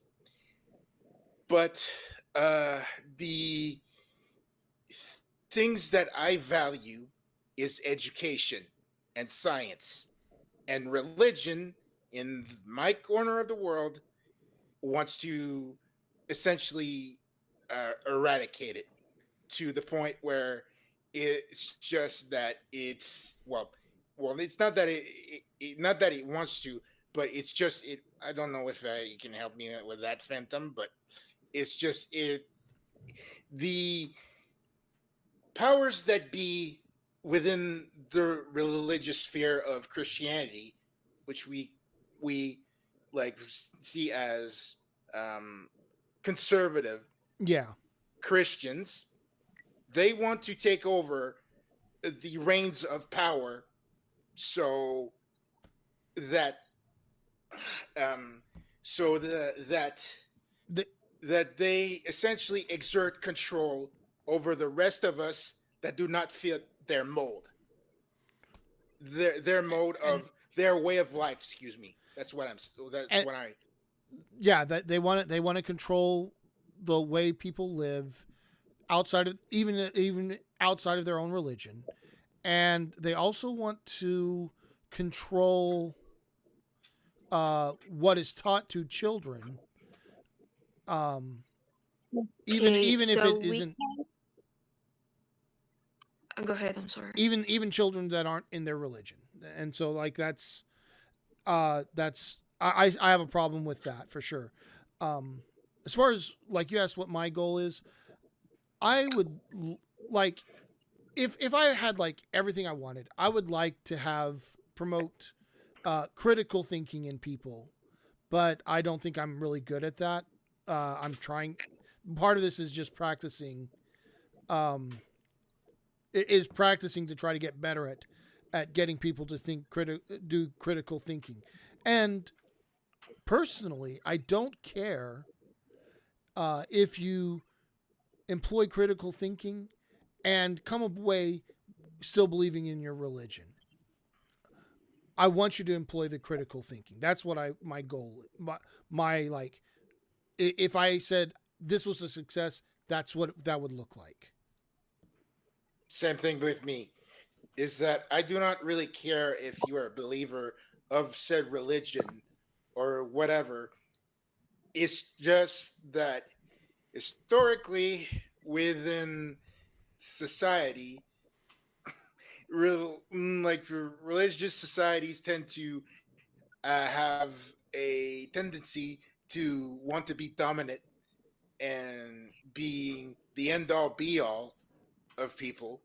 And for me, I just want to, I would say, fight back against that thing. But it's just, I don't know if I'm saying it right, but it's just that that's one of the motivations of why I stick around um, atheist circles around the internet, and Yeah. So just trying to to promote critical thinking and sciences, whether it be the STEMs or sorry, the like hard science like biology, chemistry, physics, and all, etc., or the social sciences, which is the sociology, psychology, and anthropology, which is basically studies of society and study of the mind and the study of culture. Okay, I think there's some contradiction there. Like, let me ask a question before this. Why choosing these exact topics or this exact way to, you said that your end goal is to promote critical thinking. I believe you can do this using many different ways, right? Oh yeah. Why choosing this exact way? Because Um. it's your hobby, right? Well, there's that. I did try last week. I tried just putting in "What do you believe?" Let's discuss your beliefs, and I got a bunch of jokers that came in talking about I like gay sex, and I was like, well, that was not what I was looking for. Um, and so I chose this one because I've seen other people have topics similar to this one, and they had the kind of conversations I was looking for. When I tried a more generic conversation to try to just let's talk about a belief and analyze it critically, I got I got some stuff that I was not what I was looking for. So it's you're saying that to promote critical thinking, you need to go through conversations. There is no way out of conversations. Um, I mean, I can if I want to promote critical thinking in someone else, yeah, I have to talk to someone else. I can't promote critical thinking in someone else without interacting with them. Okay, so but I think that I misunderstand something here. Like at the beginning, I thought that you guys, there is nothing that you can say that it's true or right. Like there is nothing that you you for sure are sure that it's true. However, after some after some time with hearing you talking, you have stated that you don't love that religion wants to take over and make you want like interfere in the other sides of your life uh, that are not religion, right? And I think this gives us something that you actually think is right, which is, you have stated this. You have stated this that you don't like that religion does so, and you say that you go through these conversations to promote critical thinking. And I think that the gap between this and this, that the end goal you want to make others reach to, or let me say it in another way, like the critical thinking you want the people you talk to reach to is to reach to the point that they think that, yeah, religion want to take over all, all other all other sides of your life, and this is not true. Correct me if I'm wrong. I just this is what I have understood from our conversation. So You're correct me if I'm wrong. you're actually getting too well. I'm not saying that we come inflated, but it's just that we are getting two interpretations of said goals from Phantom and I that are two different persons. And I probably think you got to get confused.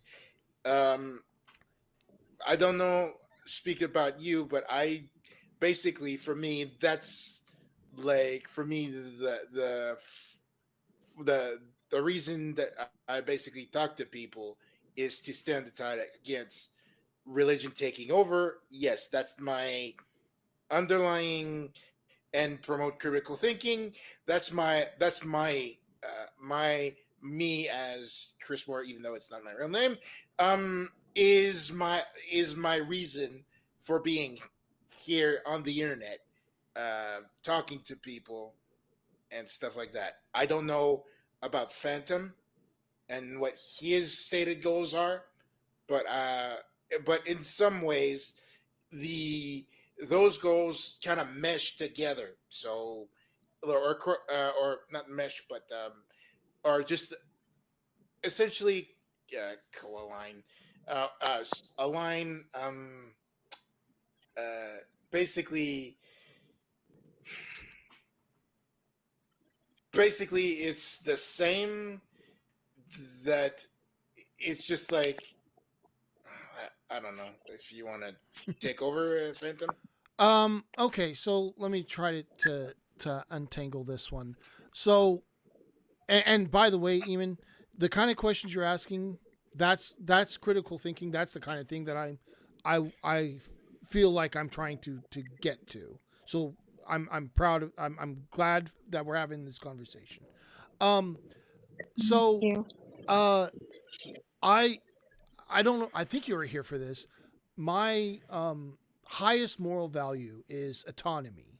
And that means I get to choose how to live my life, as long as I'm minimizing how much imposition I'm putting on other people.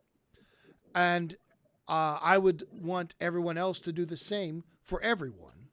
So I don't see it as a contradiction to say I want religion to do that, for to not control everything, and also to say I want to promote critical thinking, and I don't know if there's a true religion. And part of that is But because. Go ahead. I'm sorry, I want to interfere here because I think I will lose my thoughts when you finish your line. So, but religion actually is, or let's say some religions actually are against this, right? Like some religions actually are there to control over everything.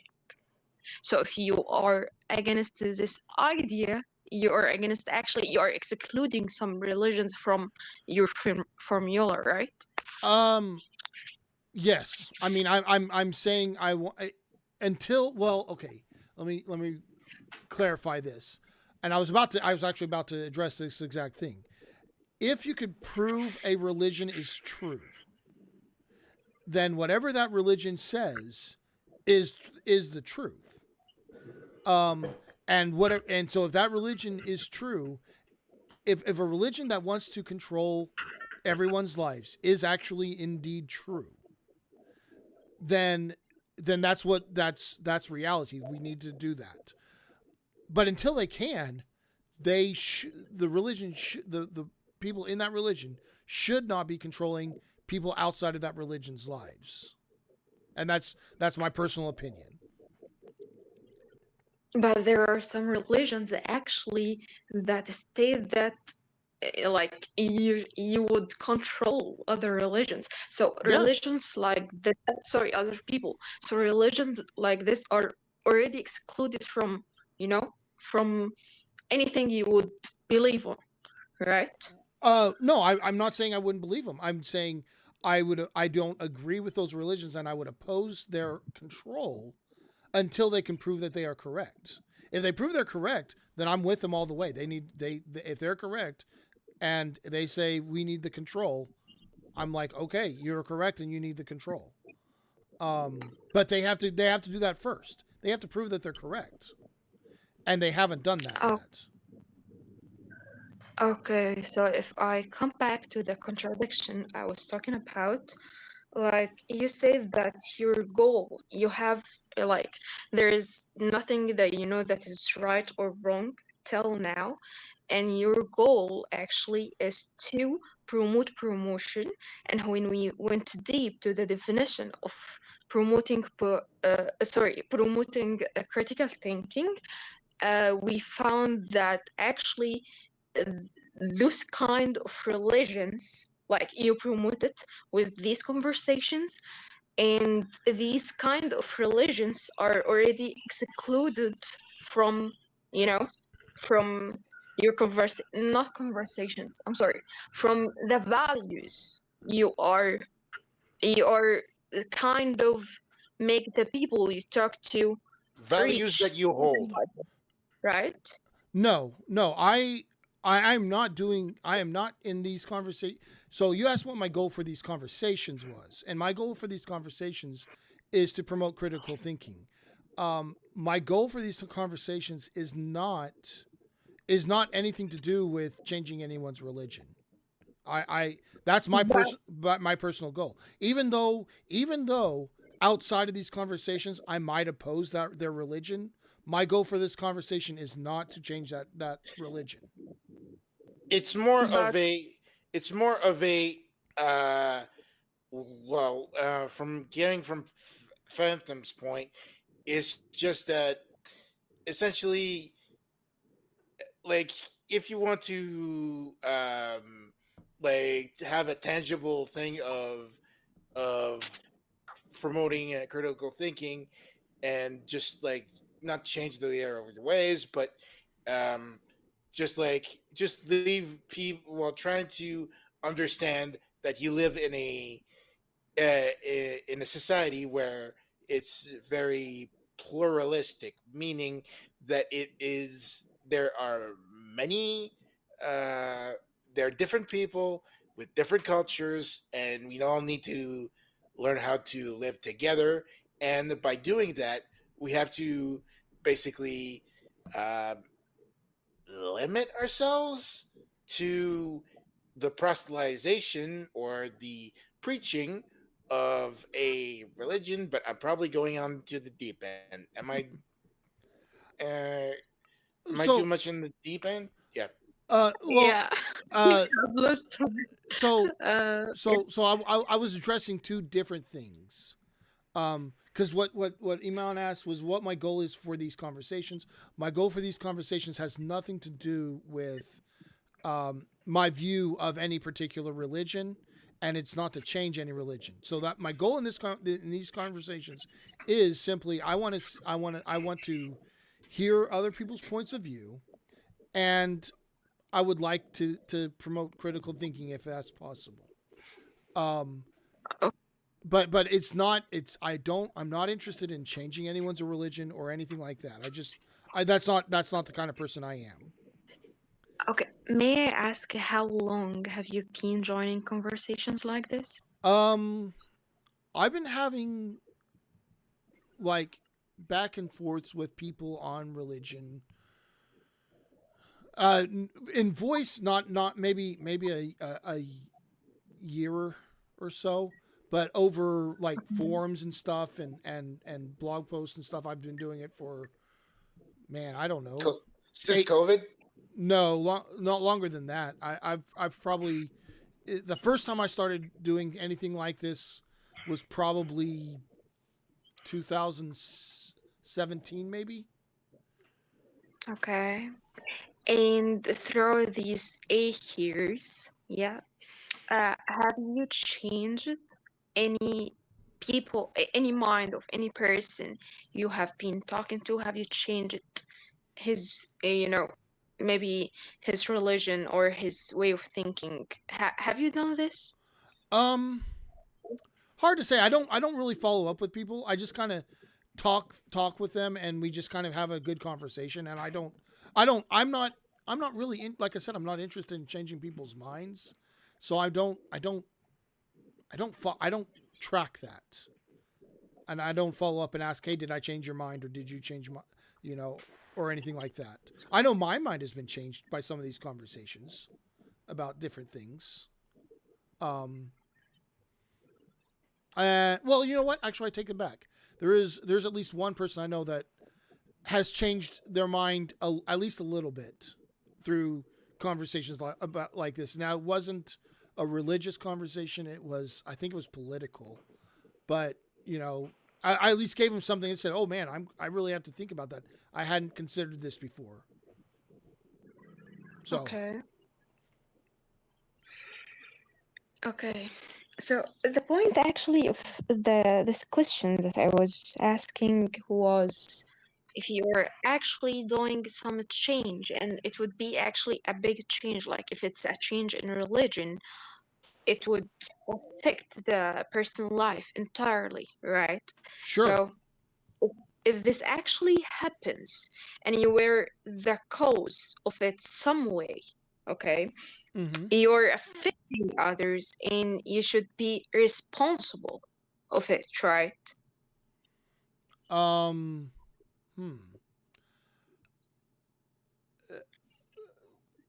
Define responsible. I think responsible in the last sentence I used meant that you have to make sure that this is change you made in their lives didn't take them, in a wrong way, let's say. Okay. I think what she's going at is that can we do it like in an ethical way, change their minds? It's more of our mutual acquaintance of James Apperson, essentially, not wanting to take responsibility of falling into nihilism. Essentially, I think Oh, that's is what she's is that what you? elating. Yeah, I Iman, think that's what she. do you know what nihilism I'm is? sorry. No, I Oh. was just about to ask. Okay.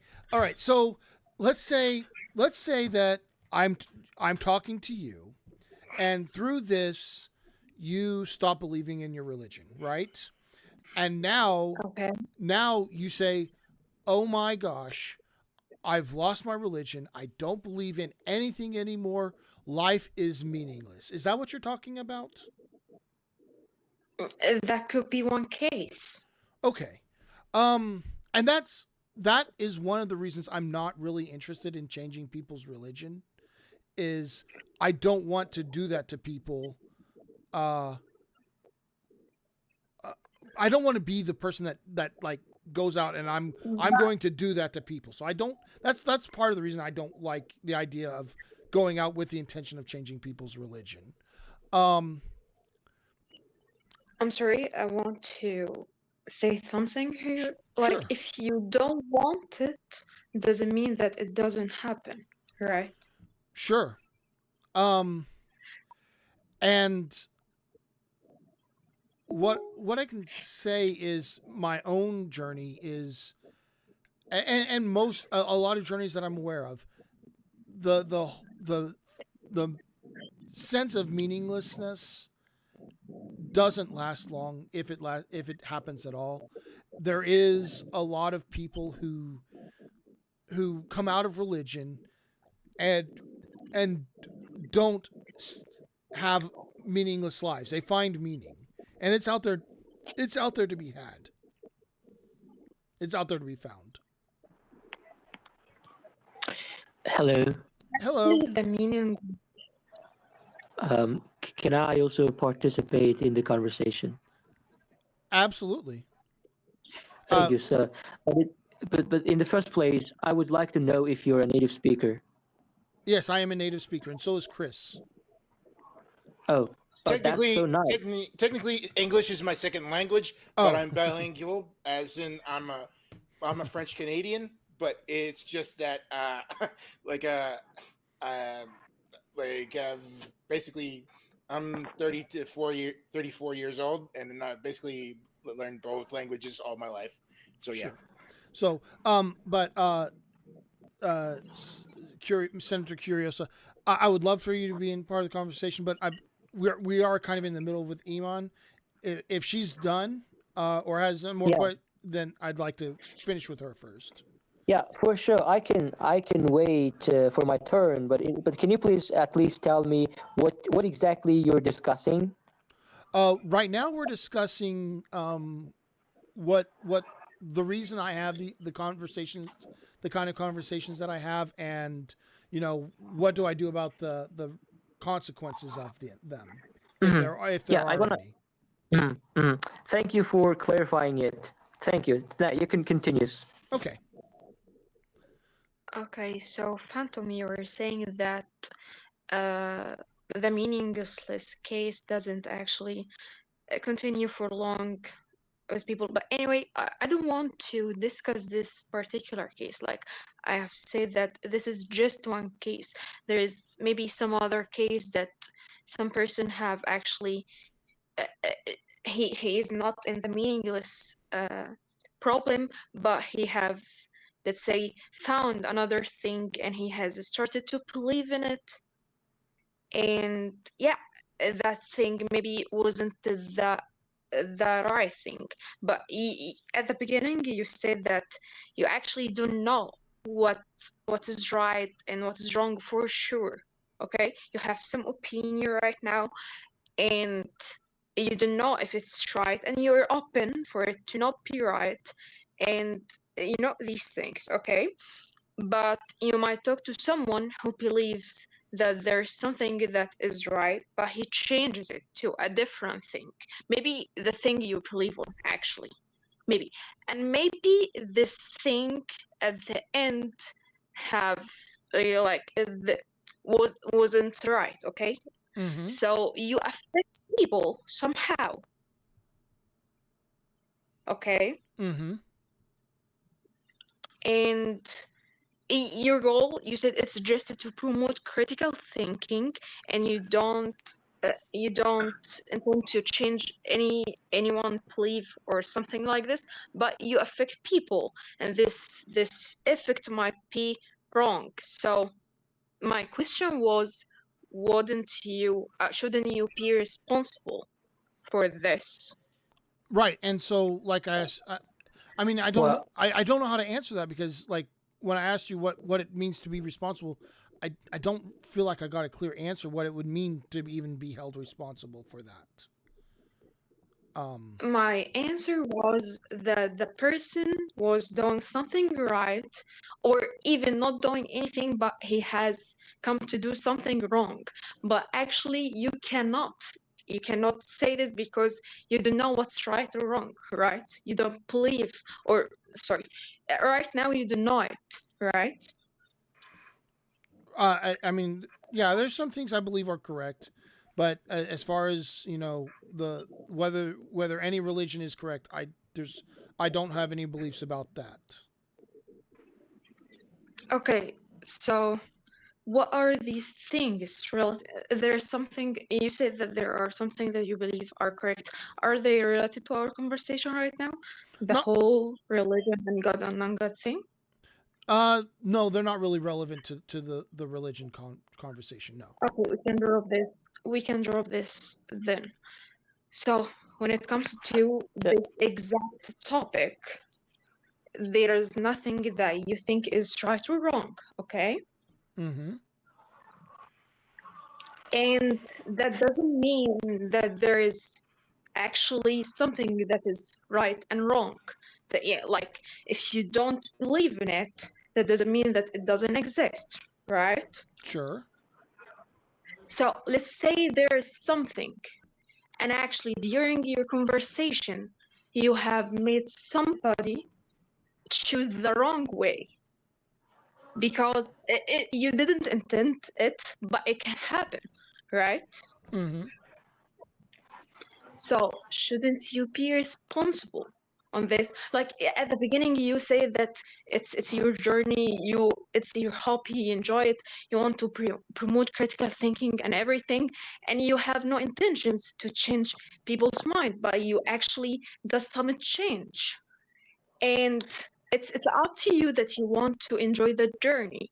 Okay, it's up to you, but I don't think that I think that you need to be. I think that we need to be responsible of the effect of us and our thought on people. yeah, I so sorry. I just want to add. I want to add something very quickly. I think she's making a very good point. Sure. I do think she's making an interesting point. I have to think about that. Uh, I still think like what it means to be responsible, like, because like I think we're all moral agents, and I don't feel like I'm responsible for your decisions just because I interacted with you and my interaction caused you to make one decision or not. I don't think that's I don't think I would hold someone morally responsible for that unless there was some kind of coercion, and I don't feel like I'm being coercive. But the flip side of that is, what if I talk to someone and they are correct and they convince me that they're correct? Wouldn't that be better? But this case might happen for sure, okay? But other cases might happen too. Sure. Like the cases you have just stated. So having this case doesn't actually say that other case won't happen, and we still wanted to defeat defeat, no, defeat is not the right word. We still want to talk about the other cases. Like for me, or if you are asking me of what I think, of course it's God. But if I'm actually looking at the benefits and the other demerits, let's say, I think that the benefits are less than the problems that have happened. So even if it's a God, it's not good enough to, you know, to cover all these problems. You go out saying, what I'm saying is you still need to answer the first question. But something else, before you answer, you said, Well, I mean, don't know I what did answer your question. I don't think I'm responsible for other people's decisions. okay, Even just because I interacted with them, even if my interaction caused their decision, I don't think I'm responsible for their decisions. Um, there's something else you said, but I forgot it. Go ahead. okay, let's say, okay, do you have maybe children? If this is a personal question to you, it's okay if you don't want to answer. No, I have two children. I have a 9-year-old son and a 13-year-old daughter. Okay, what is the worst thing that you don't want your children to do in their entire life? Like if they do it, you will hate it much and you won't accept it.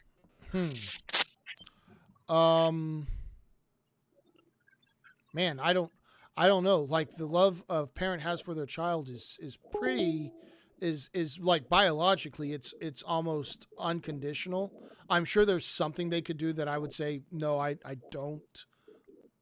That Would killing themselves, I'm sorry for this, but this is what I'm questioning. Would killing themselves be something like this?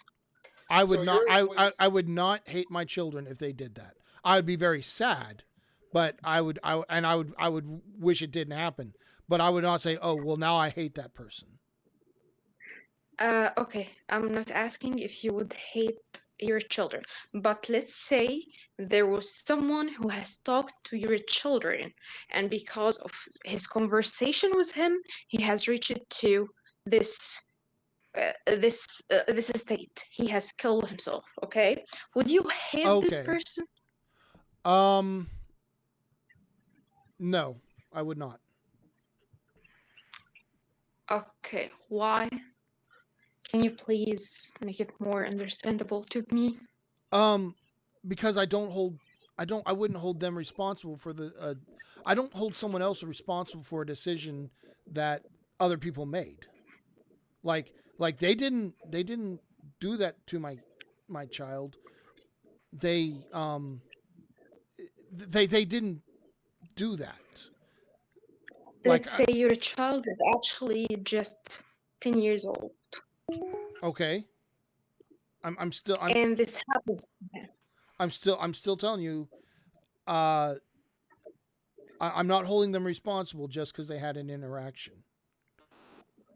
Not well. Okay, I take that back. Like, if there was like a repeated, like there are cases where, like, kids have been committed suicide for bullying, and if that were the case, like, that would be one thing. But it would have to be like an ongoing thing, not a one-time interaction, not a simple conversation. It would have to be like malicious intent. So, Iman, are you saying that just basically because we are roaming around the internet, talking to people, hoping that they use critical thinking, you basically implying that we are essentially intentionally um, in a malicious way want to change people's minds as a result, and they basically do something that's self-destructive? I Not don't think she intentional. I don't think she Not says intentionally. I think she thinks that it might be unintentional, but still might happen. And yeah, that's so like if the person, so, and that's the difference. If I would not hold a person responsible if they did not Yeah. intend to do that. If they intended to, I would hold them responsible. Actually, I would like to address her point, lady.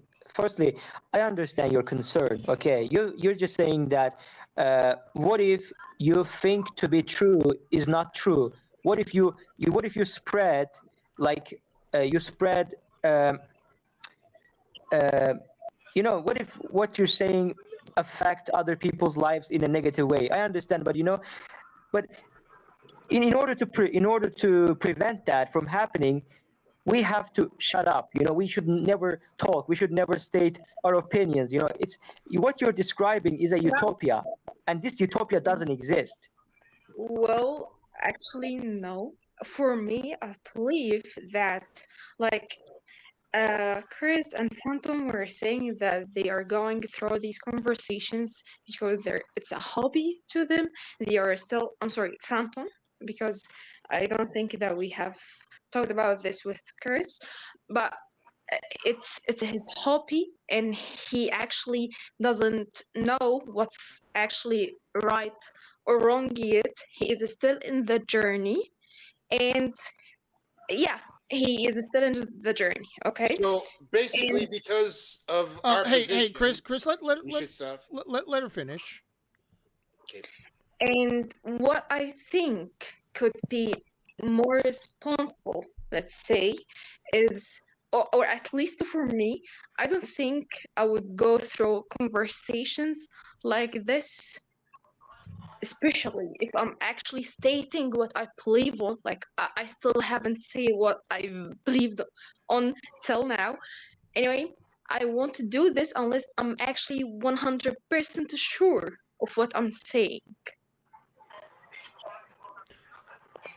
Well, I mean, I am 100% sure that critical thinking is a better way of thinking than non-critical thinking.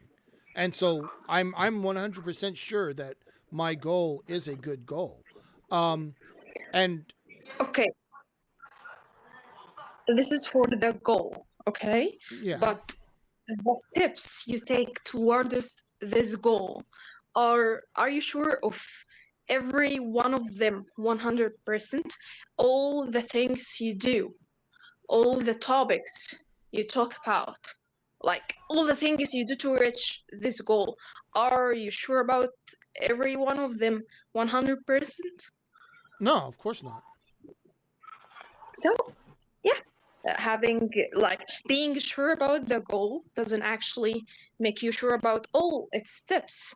And wasn't what I was saying. What I was saying was I need to be sure for everything. Okay.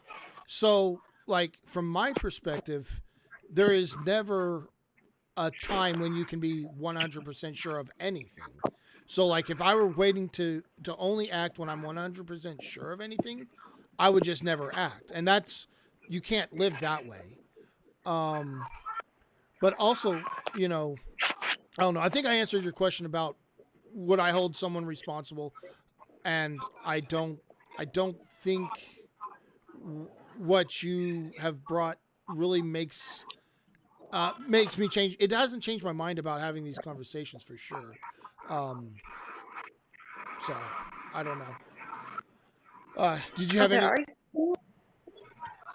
No, no, I don't think I have any points to discuss more with you because, the kid thing and the killing, like, if I don't have something to say against it, like, I just concluded that I cannot reach to, you know, something from discussing more with this. But before I go, please, Chris, if I have asked you the same question about the children thing, what would be your answer? Would it be the same as Phantom?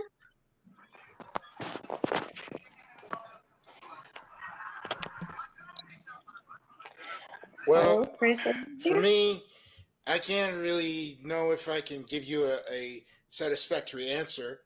However, well, first of all, I don't have kids, but I Let's say, respect your intelligence and your autonomy, well, or sense of self more, Yeah. to basically figure out life for yourself and think for yourself. So, and I know that I'm basically come here pretty strong, but that is one of my core beliefs that people have the right to choose how they wish to live for themselves in their way.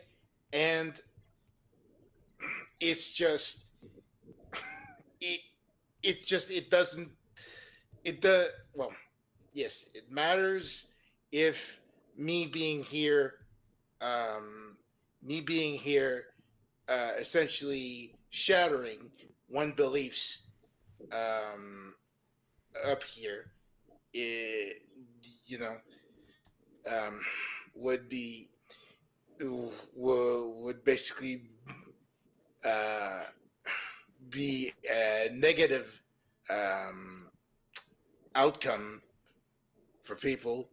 But at the end of the day, like as I said, I trust that that people here are intelligent enough to figure out what they want in life for them, or figure out what's good in life for them.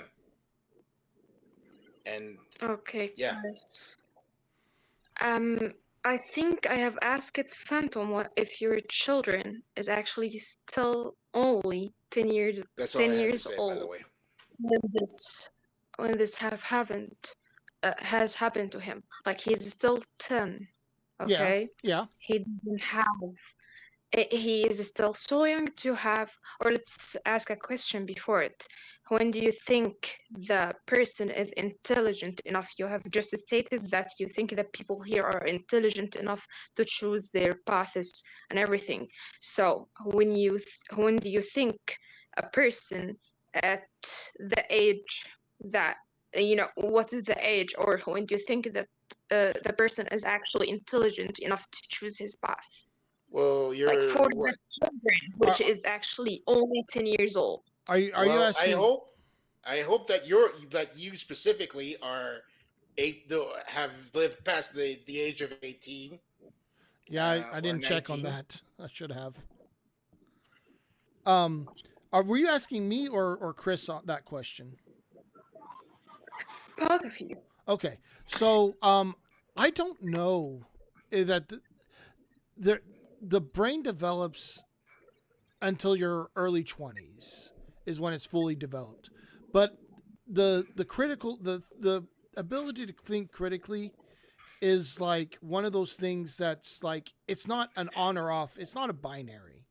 It's a gradient, and uh, I don't know that there's a I don't know what at what age I would say they're too young to think critically.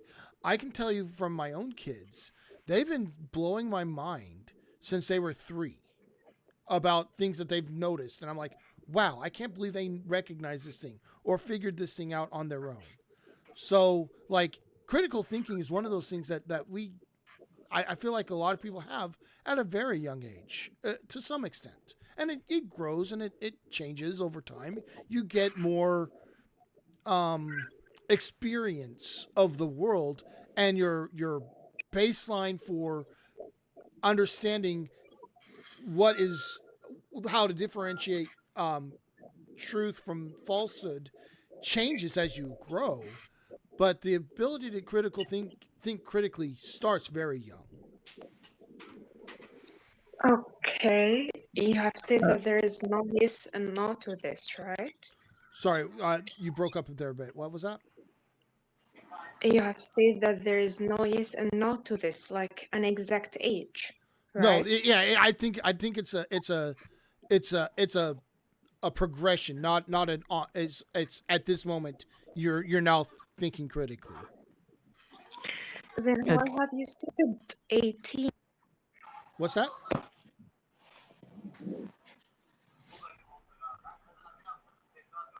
What was that?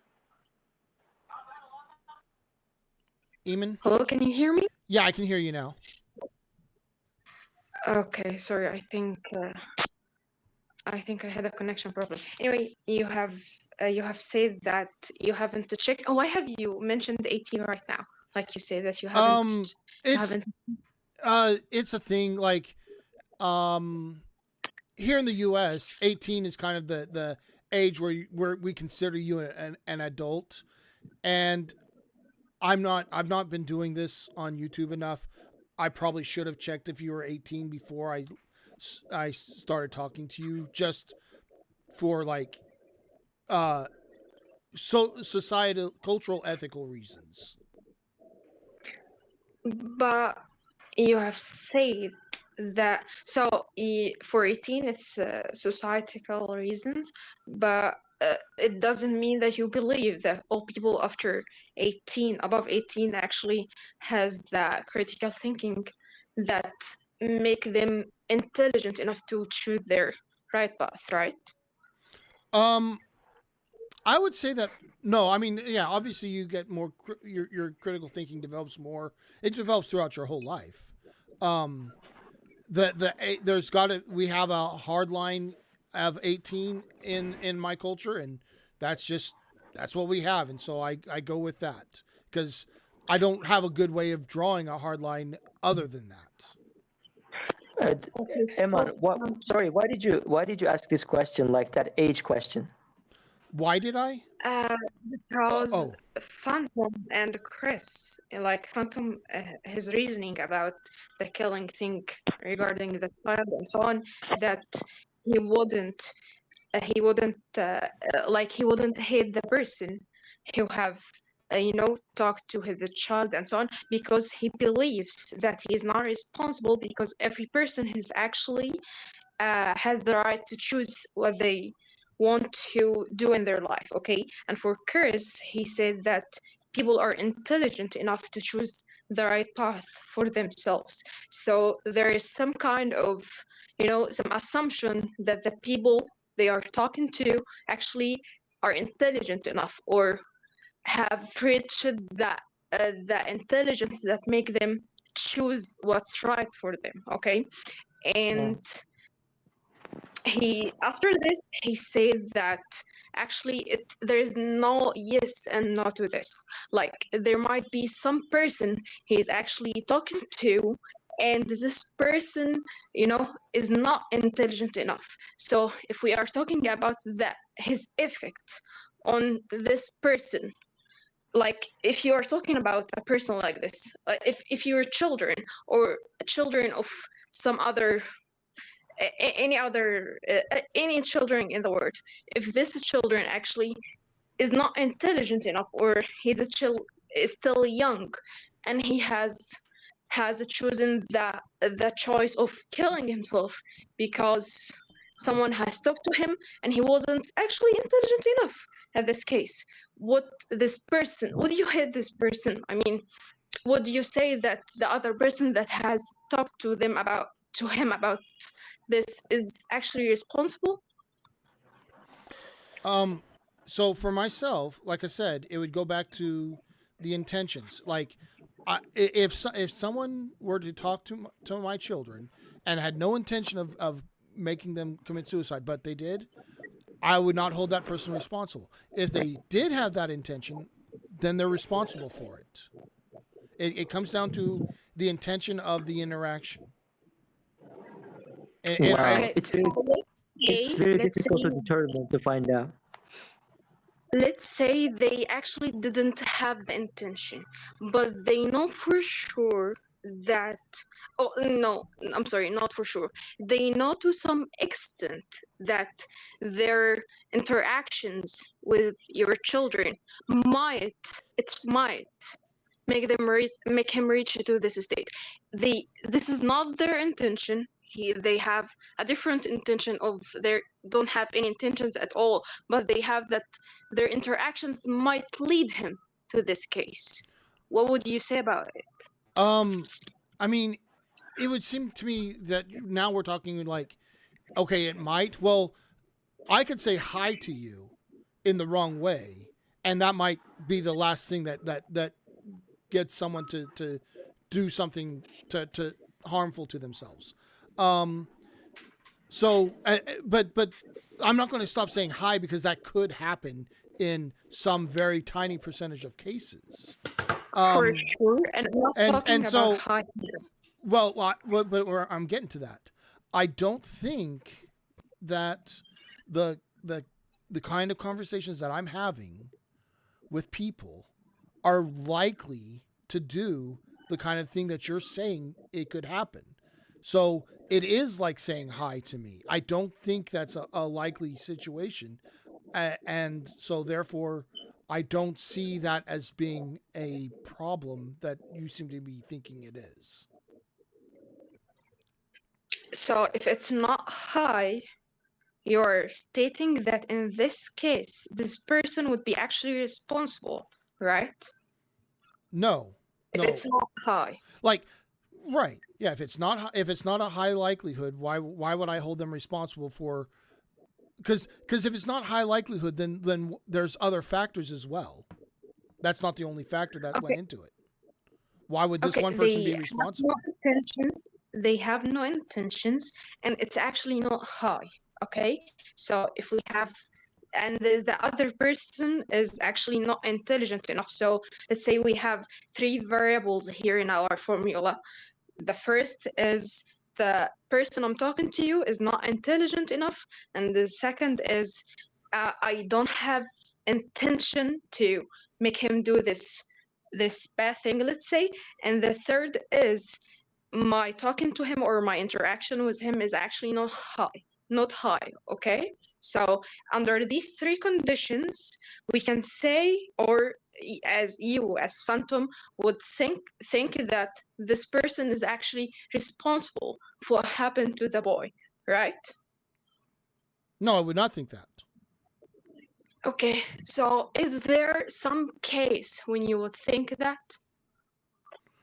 When I would think that someone who had no intentions, Yeah. I can't think of a case where I would think someone who had no intentions would I would hold them responsible for things that they did not intend. Okay, and At least okay, not so criminally. I mean, maybe like, okay, so let's say let's say I'm driving down the road in my car and I hit somebody and I don't mean to hit them. Okay, I can pay. I should be held financially responsible for that, maybe. For as much as that can be a dollar amount can be put on that, but I would not hold them morally responsible for it for sure.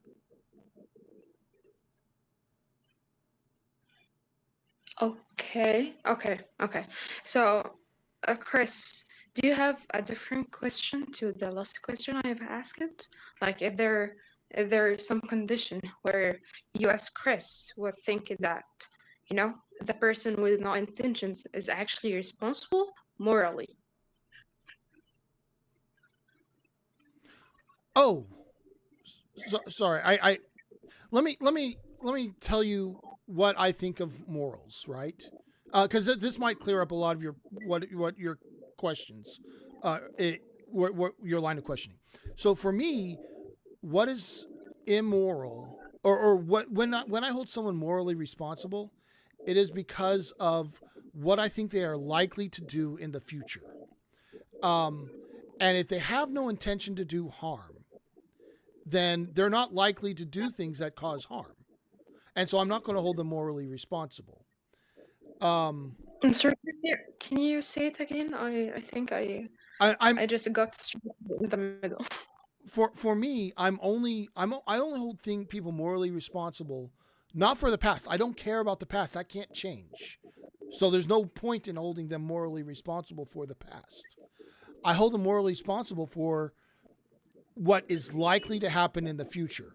So if they're being malicious, and doing this on purpose, they're likely to do that on purpose in the future. And so I need to put a stop to that. If they're being reckless, they need to be taught to not be reckless. And so I will hold them morally responsible in that I will say, hey, look, you're being reckless. You can't be reckless anymore. But my goal with moral responsibility is, how do we proceed from now on? Is there any way to repair the damage, and then is there any way to keep this from happening in the future? That's my goal for morality. I'm not sure I could process this actually. I'm not sure. So let's go back to Chris. I'm sorry. I couldn't process what you were saying. No problem. Okay, so Chris, are you here? Okay, it seems like he has actually gone, and I don't think that I have something more to add or discuss. Thank you for the conversation. Eamon, that has been. I feel like this has been an amazing conversation. I've really appreciated it. I've enjoyed talking to you. Thank you so much. I think I'll be leaving now. So goodbye. I think the topic said that it's live on YouTube. Yes. Is there some link for it? Yeah, I'll put it in the chat. Give me please. one second. Would it be like recorded? The recording would be there forever, or? I mean, I don't know if it'll be there forever. They could nuke my channel, or YouTube could disappear. But it'll be there as long as I'm not ever going to make it hidden or anything like that. So. Okay. Thank you. Yeah. Thank you. Mm-hmm. Goodbye. Sir, okay, take care. Yeah, Phantom, sir. Yes, sir. Even if it means believing in an illusion, still some people need God in their lives. Okay, they need God to, it's like a shelter for those who do not have any hope.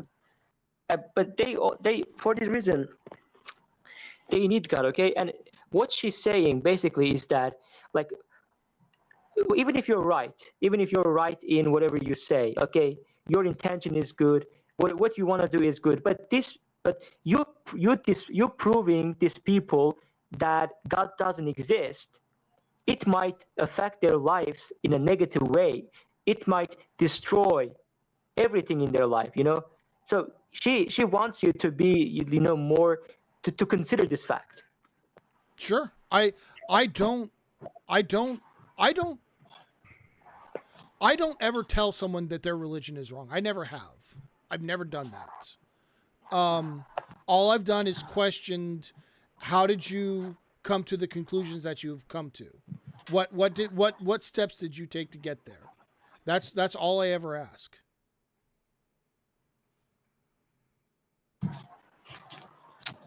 Yeah. That's great. Yeah, I think that she was a very intelligent woman. Yeah, she was making a very good points. I agree. I think it was a very good conversation. Did you have anything you wanted to talk about? To be honest, man, I just forgot everything. Oh, I okay. came in, yeah, and you was having a very good, yeah. The conversation you had was very interesting. And then I forgot everything. No problem. All right. Well, it's been several hours. I'm probably going to wrap it up. Yeah. But I appreciate you coming in. I do appreciate the what you've added. It's been good additions. All right. So I guess I'll make Chris the owner if you guys want to stay around. Otherwise, but No, I'm leaving. Oh, okay. But, thanks for having me. And I, in a way, I didn't want to like take over. Oh, like, you're the thing, but it's just that I kind of saw where the conversation was going, and I did kind of have a like I just wanted to cut to the noise a lot more faster than stuff. But anyway, sure. that's how it goes. Nope. So yeah, It's all Okay. good. It's all good with me. Thanks, Chris. you're welcome. We'll talk to you next time. Later. Later.